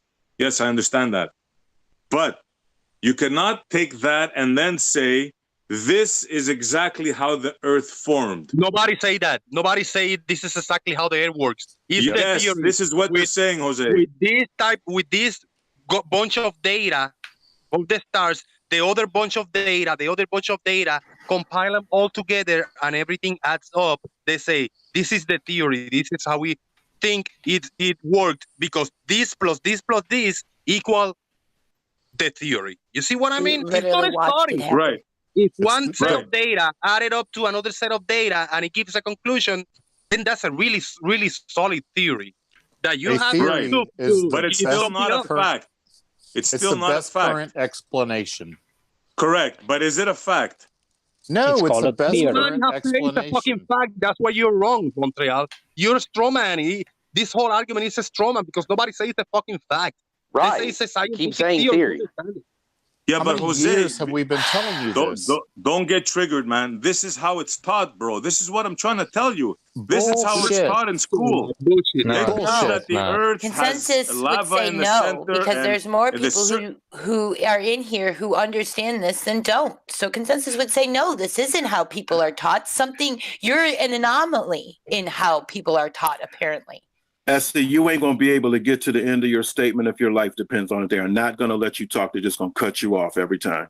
Oh. Well, he's talking bullshit, so there's good reason to. He's saying that that science is taught as fact, and it's not. Demonstrably, it is not. It's hard to tell what he's saying because as soon as he gets a little ways into it, 4 or 5 people start talking. So it's hard to tell. No, it's easy to say it when he say this is the way we are taught as a 100% fact. He's wrong. That's it. That's the end of the statement. Montreal. Well, why don't you wait till he gets to? Well, why don't you wait till he gets to the end? He made his point. He was taught wrong. Sure, but wait till he gets to I'll prove you wrong, Jose. Wait till a person gets. You're more educated than Montreal. Sure, but hold on. Wait till a person gets to the end. Wait till a person gets to the end before you respond. Talk and let talk. Talk and let talk, big timer. Damn, talk and let talk. Come on, guys. Chill, man. Come on. Jose, question. When we have a question, right? Let's say I want to know what the crust, what the mantle is made of, right? What do? We go to YouTube or whatever. We go to a wiki, and what do they show us? They show us a picture with the Earth cut in half, right? Well, this is sophistication, Montreal. We're talking about you're making a statement that nobody have made. You made the statement that these things are taught as 100% fact, and that is false. That's the point. And it's very that's how they're taught in school, Jose. That's how they're taught in school, man. I haven't spoken. So if you wanted to find out about the mental, so you said you don't like those pictures and whatnot. What do you want? Numbers from the instruments they use? Is that what you want? I'm not saying that, Carlo. What? He probably What do just you wants to think? get to the end of his statement without getting interrupted. He probably wants that most of all. By the way, you guys are not, you're not understanding what I'm saying, man. I'm not knocking science. I'm not knocking the way they go about it. What I'm trying to tell you guys is they teach stuff, whether intentionally or not. The way they teach stuff in school, they teach it as fact. And what I am saying is, it is not fact. That's all I'm saying. They should leave more room for wonder for the. I think the fact that you strawman the hell out of us, Montreal, is proof and indication that you take things wrong. And chances are that while you were being educated as a child, you took that as wrong also and think that everybody's trying to force you to think things when people were just trying to teach you things. That's not it, man. You see how they let her... whatever. Think whatever you want. See how Montreal. See how they let her finish? When Channel Q spoke, none of them interrupted her. But as soon as you speak, 4 or 5 people can't let you get 3 or 4 words out without jumping all over you. See how that works? Let talk and let talk, Jose. That's your creed. Why don't you preach it, bro? You see how Blake was able to finish his sentence without interruption. Thank you. We all gotta chill, man. Just realize that there's some things that we gotta question. That's it. That's all. If anything, that's all I want you guys to. Thanks. That's Montreal. the message I want to get out. This whole thing of you guys like pretending to be hurt because you can't finish it. It's just so fucking pathetic. It's really nobody said anything about hurt. Straw man. Nobody claimed anything about any pain. Stop we are saying bullshit. about hurt, so it's. You're just trying to get to see. Here's where the bullshit comes in. Knows overall that I full of question everything, shit. and I really do question everything, and I ask the right questions. But I'm not a science denier, or I'm not a guy, and I don't say you're just making shit up, or that's just a story. I'm not like that. I really want to learn the right way, and then when I learn it the right way, when I get all the information, then I might come up with an alternative. That's what science. That's the beauty about science. You do your own research, come up with a better alternative, a better theory, and propose it and tell people this is the way it goes. Nobody have done that, so. Everything stands as for today. Knock on wood, son of bitches. Yeah, that's how it goes. In other words, if you don't have a story, you can make up any story you want, and we're going to accept it unless you have something better. Sure, we know that. We know that. Oh, here we go. White knight. There's the white knight. You can't even get a sentence out until the white knights jump in. You can't even get a sentence out without the referee coming and telling us whose turn it is to talk. If I did that to you and we kept doing the same thing, nobody would ever hear each other. Everybody listen to the referee. Tell us what order to play the game in. Slick James, who made up a story and when and how? Okay, this is the thing. We heard the story that the Earth was... Who made the story up? We heard the story. We heard the story about how the Earth was formed from planetesimals forming together. What we are saying is that is taught as fact as far as anybody's concerned. Just like there's an iron core. This is being taught as fact when nobody really knows. They haven't verified anything. They're just saying this is our best guess. And so since we don't have anything what do you mean by not verified? Can I finish, please? No, what do you mean by not verified? Okay, so in other words, I can't finish. Okay, I know. I see this how this goes. We just overtalk each other. Just keep on up. Is that how you go ahead, talk, Lauri, so I can overtalk you then? See how this works? See how you can't even get your just answer the question. Yeah, I know, but I was trying to answer, but see, notice how you had to jump in and started talking. See, that's what I'm saying, because that's how this is. Nobody wants to let anybody talk. That's how it is. That's how it goes. You can't get a sentence out without somebody jumping in. They won't let you. It's like they're afraid or something. Can you stop making baby noises, Q? I'm making the baby noises? It's me? I was actually waiting for Slick to get through. I'm halfway lost through my thought now. Jeez, I'm trying to figure out where I was. Of a fucking chipmunk. Well, damn, dude, why do you have to? If you would have not interrupted me, I could have got to the end of it. Why do you have to jump in and say something before I'm done? I don't have to, but I asked you a question. I know, but then while I was answering you decided to jump in. No, you weren't answering it. You were complaining about being interrupted because you're a goddamn child. How the fuck could I been complaining unless I was being interrupted? You can't figure that out, can you? That's just baffling you. You got you dumb. there too, Louis. Fuck, man, what the hell? Whether or not you got interrupted was not in question. You fucking. Yeah, I'm sure it wasn't. Yeah, that wasn't what I was questioning. You could have answered the question by now, Salik, but you want to whine like a little girl. Oh, yeah, shut the hell up. What makes you say that it has not been verified? Okay, let me see if I can get my train of thought back together. Okay, here, I'm going to try to concise it. Hardly qualifies as a fucking There we go caboose. again. Damn!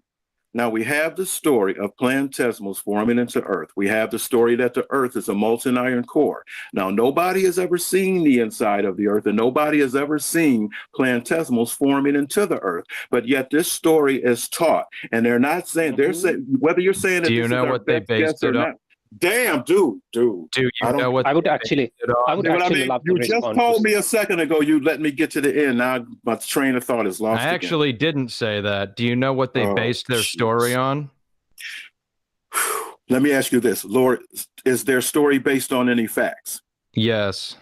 Okay, what facts is their story based on?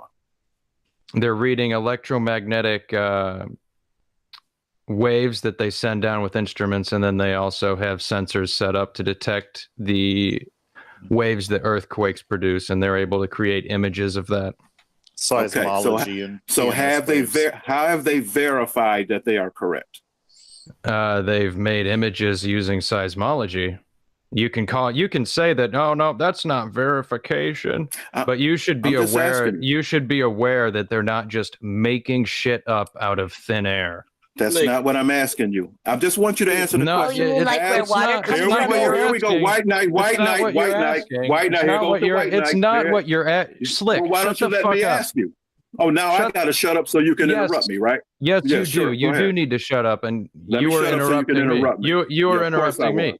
I know I interrupted you halfway through my sentence. You know, I don't expect anything less from you. I know. You should take some effort. You should take some effort to actually think about what I'm asking you.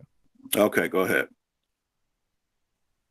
Why do you think that's not verification? The way you phrased your initial criticism is that they have unverified stories. Okay. Why do you call it an unverified story?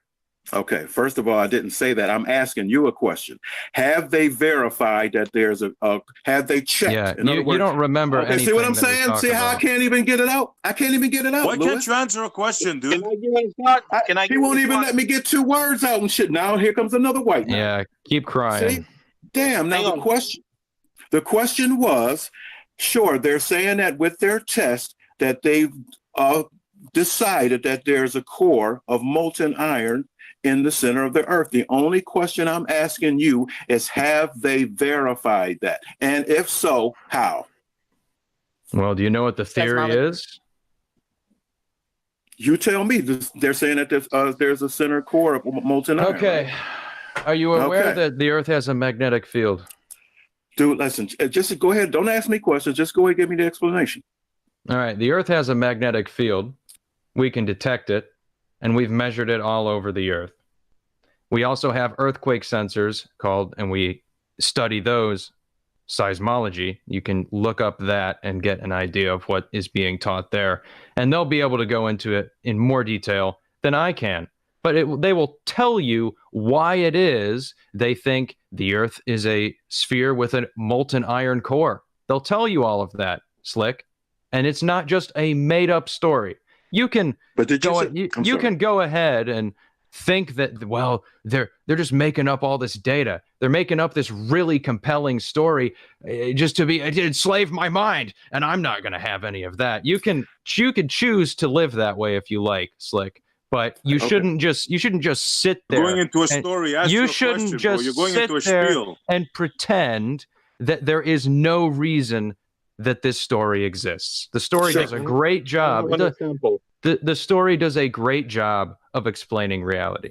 Okay, but I heard you say why they think it is. Didn't I hear you say that phrase of why they think it is? Could you elaborate on that? You probably do. So in other words, when somebody says, when somebody says they think there is, that means that they're not basing anything on fact. They think there is. That does not mean they're not basing anything on fact. No, I said think there is. You said it. You're so dumb. But you said it. Unbelievable. But you're the one that said it. Is the same as Louis, you're the one that said that they think there is. You the one made the phrase, not me. Right, and then and then immediately after that, you said, and that means they're basing all of this with no facts.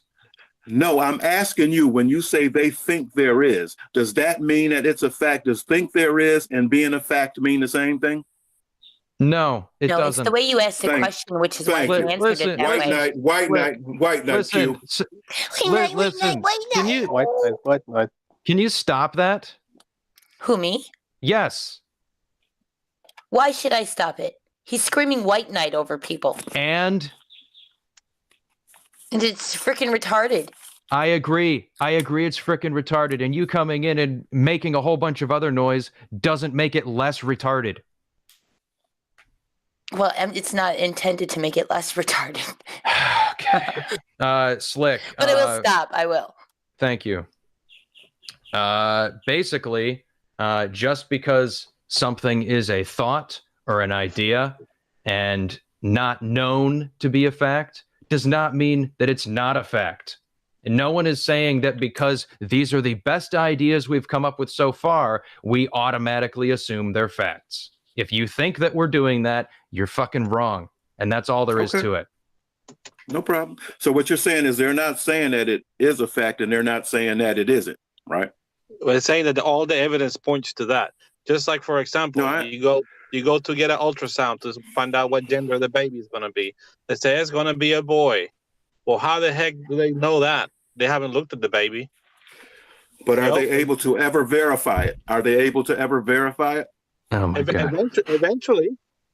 Okay, Yeah, so now eventually, okay, no problem. Eventually, have they verified this molten iron core in the Earth? Since you're using that analogy, it's like you blows up.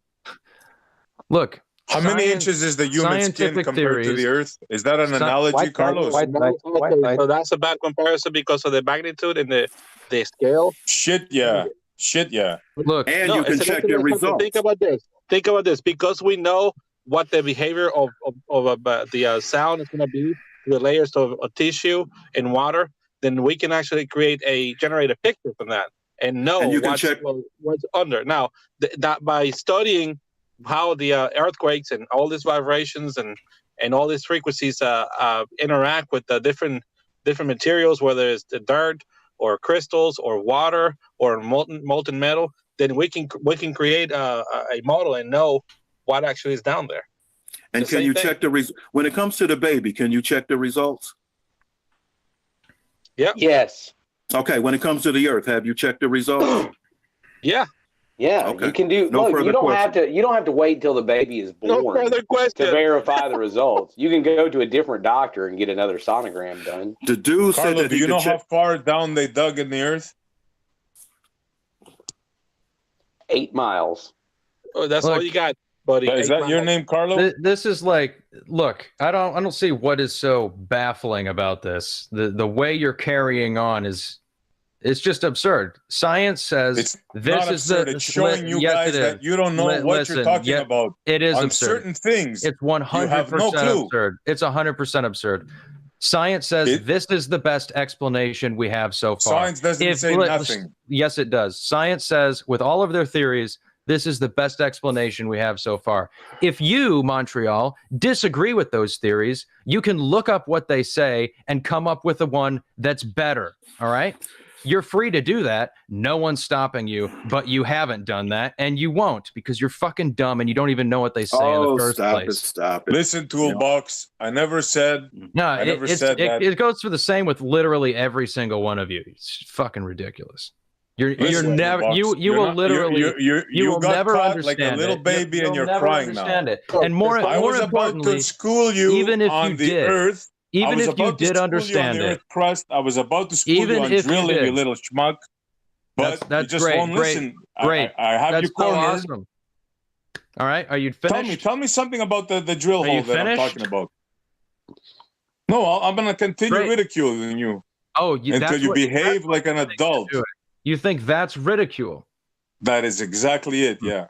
Okay. I'm showing you that you have no clue what you're talking about.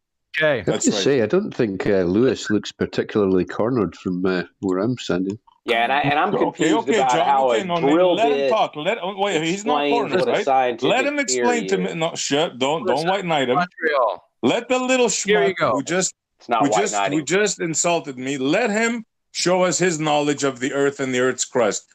Go, Lewis. This has nothing to do with the Earth or the Earth's crust. This has to do with the fact that you reject science. That's right. You reject science without. No, I'm giving you science, but you're too stupid to understand it. I guess I'm not going to be able to get this. I gave you science. Which 8 miles they dug in Russia do you not get? Is that not science for you? You want me to grab you by the hand and walk 8 miles with you and count? This is number 1 mile. This is number 2 mile, Lewis. You want me to continue ridiculing you like that? No. Show respect. How far down did the nurses drill in your wife's womb when they were doing their sonogram? No name. Are you completely daft? No name. Sorry. He and I were having an exchange. Okay. Thank you. This has nothing to do with a specific scientific theory, no name. It has to do with scientific epistemology in general. Okay?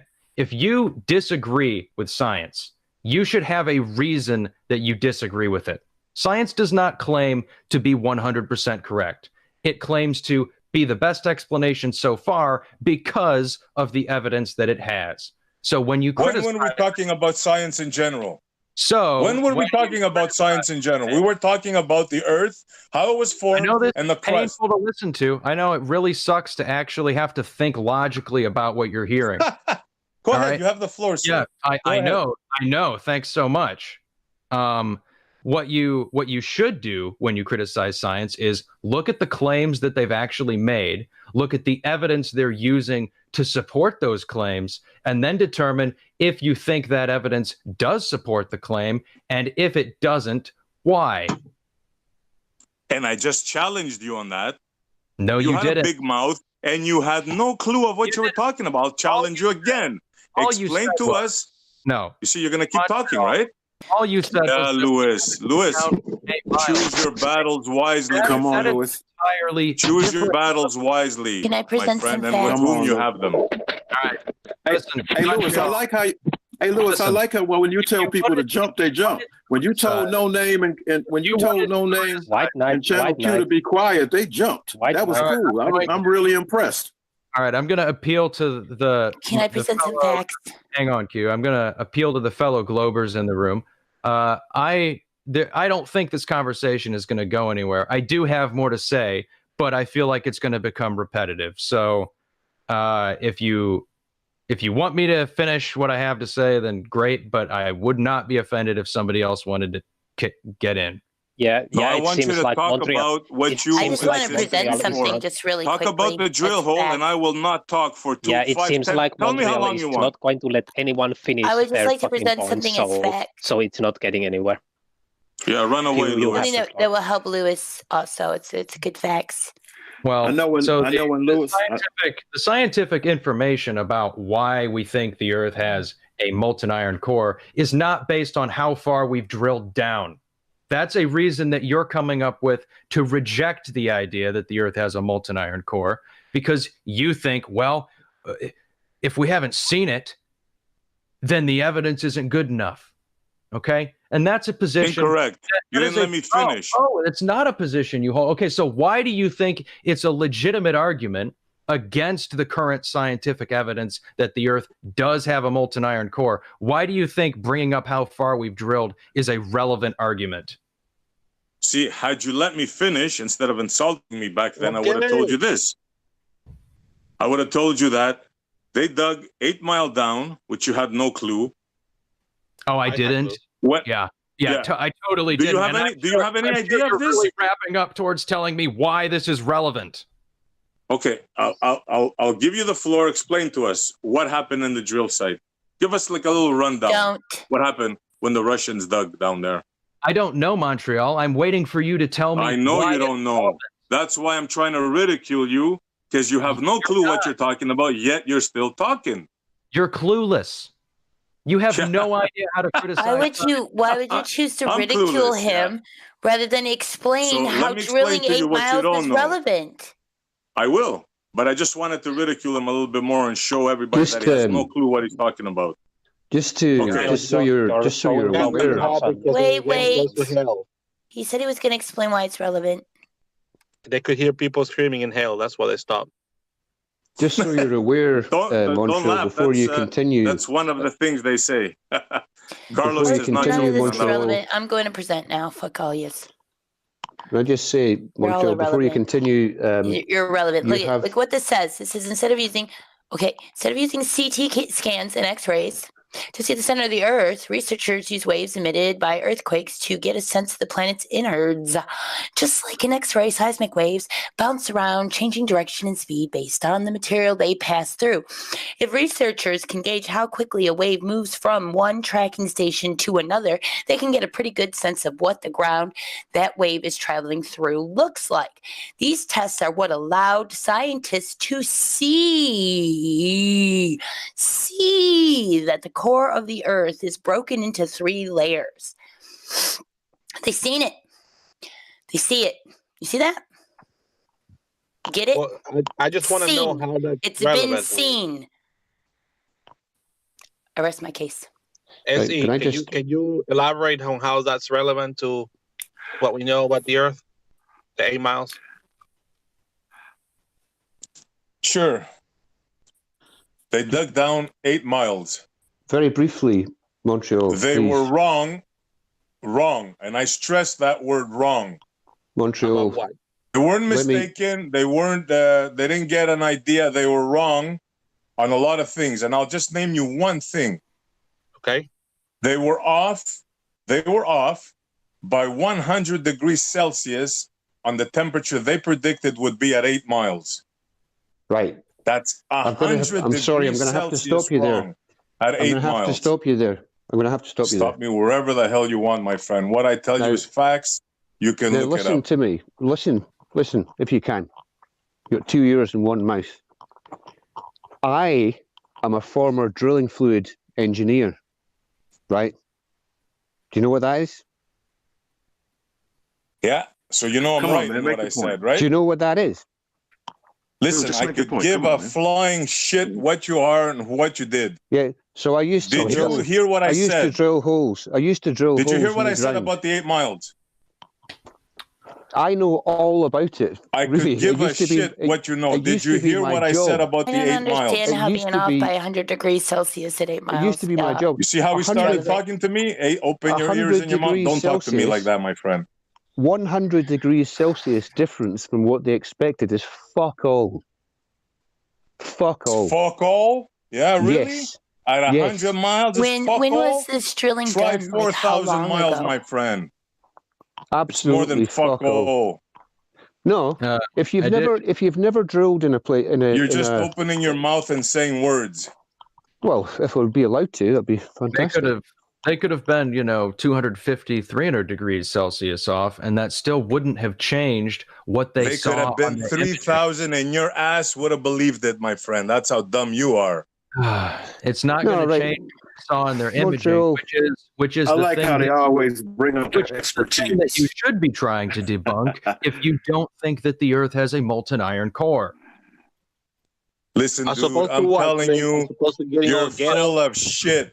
Okay, no, this is what I'm telling you. I'm telling you that, and I'm trying to be respectful with John. Montreal, the reasons we I don't care how many holes he drilled. He did not drill 8 miles, and he has no clue what's in the Earth's crust. Please allow me to Zero. The fact that we have only drilled 8 miles and it was 100 degrees off what we imagined it might be has nothing to do with why we think the center of the Earth has a molten iron core. Do you know why we think that? Explain it to me. If anybody talks, I'm going to freak out.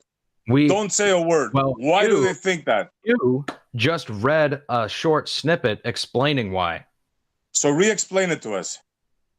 We use seismology. Because then I'll do it after. What do we use? So we know how fast seismic waves travel through substances. All right? Right. So we can calculate how fast or how long one takes to get from one place to another. And because we know how they slow down and speed up based on the medium that they're in, we're able to create and generate a computer image based on interpreting that data. Okay? Okay, so they were wrong using that same approach that you just said right now. They were wrong at 8 miles, right? They were wrong. Just about they were wrong about the water. They were wrong about the temperature. They were wrong about the sediment. Doesn't tell them anything. Let me finish. They were wrong about the drill. They had to invent a new. Let me finish. Montreal, seismology. Let me finish. Not have anything to do with They had to invent a whole new drilling system. Oh, screw you, man. I talk to anybody but this dude. Yeah. You know nothing. You're just flapping your jaws. You do that like 20 times a day. You're fucking retarded. Montreal, the best thing to do is just continue with your point and just talk over it. That's the best way to do it. He's too stupid to understand, Slick. What I'm gonna tell him. Maybe Jon Watson will agree with me, since he was a drill. Goddamn complicated. John, did you know the new kind of drill bit that they had to invent, John? I don't know the exact spec of the drill they had to invent. Yeah, that's what I thought. The thing is, Montreal, that you're trying to. You see what I'm showing you guys? You keep saying, "Oh, he's uneducated. He doesn't know shit." Yet I know more about the drill bit, Jon Watson, than you do. You're a drill instructor for telling me before 5 minutes. Montreal, you guys piss me off, man. The thing you're trying to educate people about something that you don't actually understand. They stopped it in 1995, so that's like over 20 years ago. I don't give a shit, Mr. Drill Instructor. Well, the article that I read to you is from 2012. Trying to call me out on that. Weren't you, Jon Watson? You've moved on, dude, from your drill hole. Yeah, you moved on, all right. I moved you all on. You know why they stopped drilling in that hole, Montreal? You know the reason why they stopped drilling? I know exactly why they stopped drilling, Q. Why? Because it got too freaking hot. It was like Jello, the drill bit. How hot did it get? I don't know exactly the temperature. Oh. You want me to tell you the exact temperature? Oh, I think it was 300 Celsius. I don't know. I don't remember exactly. Nope. Oh, so you don't know. No, I know. 500. Only she can look stuff up, Montreal. You can't. Yeah, but I'm doing this from my head, people. Yeah, I know. All this, I'm sitting on my chair. Do you understand? She thinks because she's got Wikipedia right in front of her. On my chair in my basement. I'm also sitting on a chair. You guys. We established this. So watch what you say next time. You haven't schooled anybody on anything. You live in your mom's basement? You don't know. Can I please just address Montreal about this drilling, if that's okay? Yes, you can. Montreal. You can address Montreal. Yeah, I'm calm. I'm calm now. You can address me. Right. All the holes that I drilled, it was mostly in the North Sea. Maximum was 15,000 feet, something like that. Now, even if you've drilled in exactly the same place pretty much before, you don't know what's going to happen because the Earth is not uniform. So with the best will in the world, as much data you can gather about the place that you're drilling, you don't know what's going to happen. And there's fuck-ups all the time, every step of the way. It's a very, very difficult thing to do. So it comes as no surprise whatsoever that they encountered many, many difficulties and encountered things that they didn't expect drilling to fucking 8 miles deep. That's drilling. That's what happened. No surprise. We're not talking about rocks and bumps. We're talking about layers. I believe, John, they eliminated a complete crust that they thought was there. I'm not exactly sure. This is a while ago. I thought you knew it better than Check it out. Else.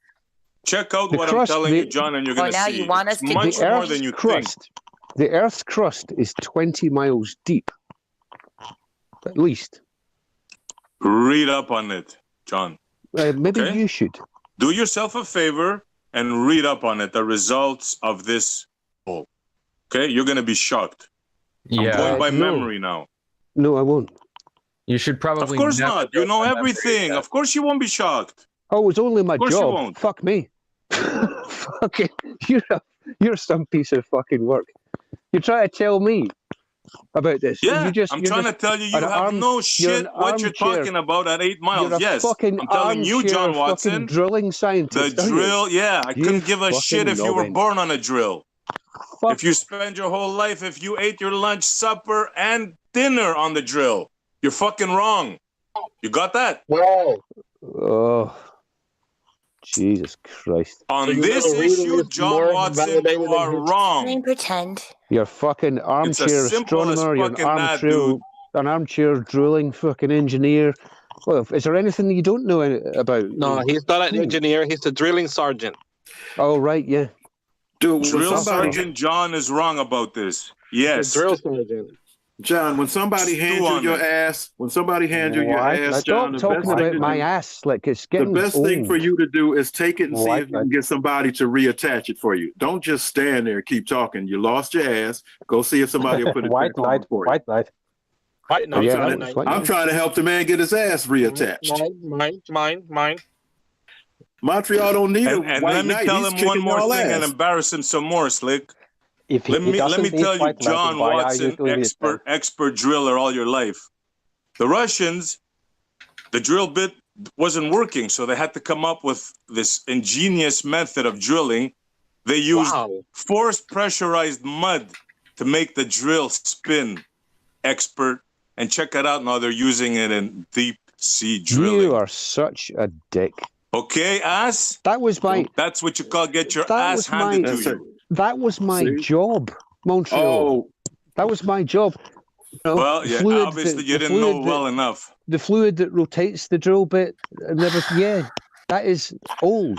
That's technology that was being used in the 80s.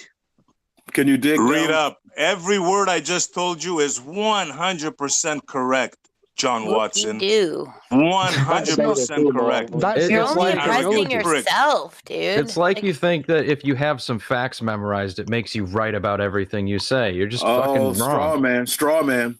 No, that's literally what's happening. Straw man. Ain't nobody said nothing about that. I got this from my head. Yeah, just they sitting have. in my Straw chair. man. Straw white knight. That's how you. That's the direct implication of this entire presentation. No, you're just that's bullshit. Bullshit. Well, that's how you. That is how you directionally drill.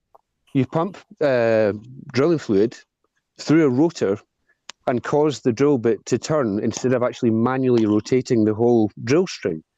That's directional The drilling. Russians came up with a new technology in the nothing you 90s, said I believe, just for that. Look it up. Look it up. Yeah, look it up, John. Damn. Yeah. Yeah, but you guys criticized me a minute ago for Googling things, and now you want him to Google things. Well, a man is sitting up here talking out the side of his ass. Yeah, but remember when I showed you that bit on how we could see the inner core and the layer in the earth? Here's another clown. We got two clowns. Well, there's a clown on the set. And then when I showed you that article that said how we can see the layers of the inner core of the earth, and then you guys said, "Oh, well, anybody could Google anything," like it was a bad thing to do. No, and now it's you not want what he's him to saying. Google things? No, straw man. That's not what was said at all. Once No, again, straw man. What you know, the hell? once again, you misunderstand. You know, why you always Well, misunderstand? I'm asking you to fucking clarify, aren't I? Hey, watch your mouth. Watch your mouth. I'll get in your You ass watch now. your fucking mouth, bitch. Shit, I will get in your ass. You ain't getting in my ass, dude. Break your neck off. Shit. Take it easy. I'll break your man. neck off. Oh, man. So Are you anyway, gonna clarify? Are you gonna clarify my question that I asked you about how come it's okay to Google but it's not okay to Google? How You're come I can't Google misunderstood. things that prove you wrong, but he can Google things that prove you right? You're misunderstood. I just finished Well, telling which you. part that. did I misunderstood? Damn. The whole, like Twit says, the whole thing. Carlos, sort your shit out, man. You're like Oh, you interrupting still got a me. grudge about that? It's like Twit left. You still gonna have a grudge about it with her tomorrow? No, Twit is fine. What are you talking about?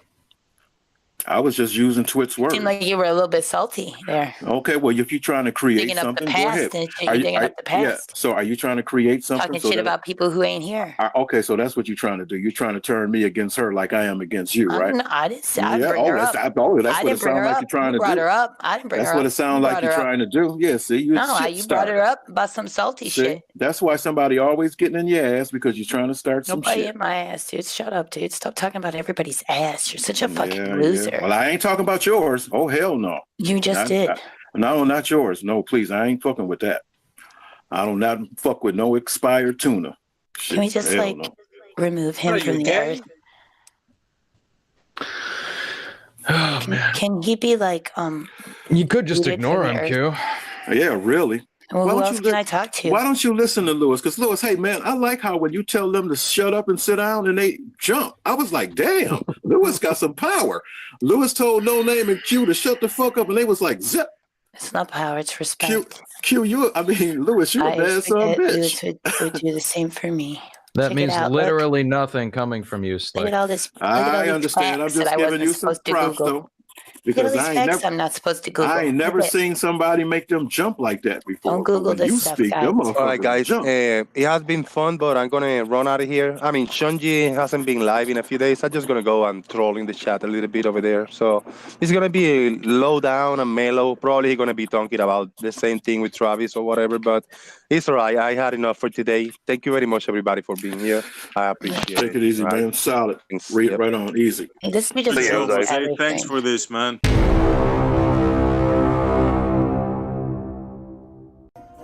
That was something, right? That was really something.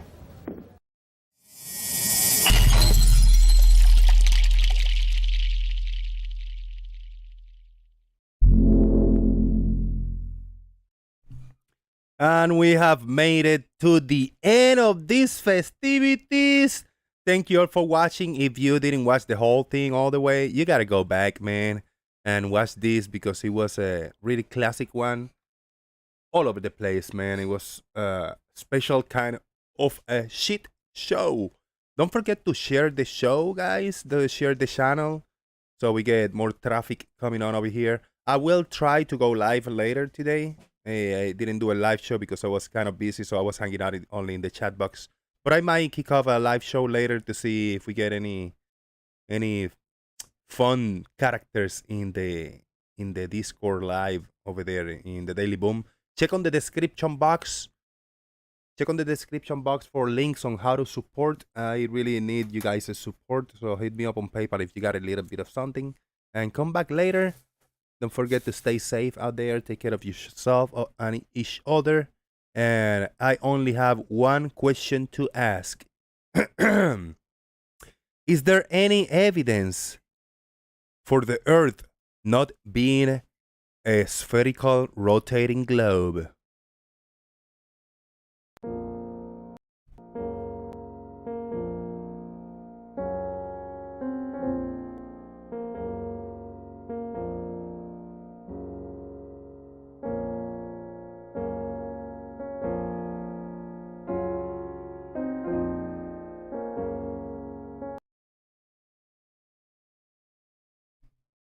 Thank you very much. Boom.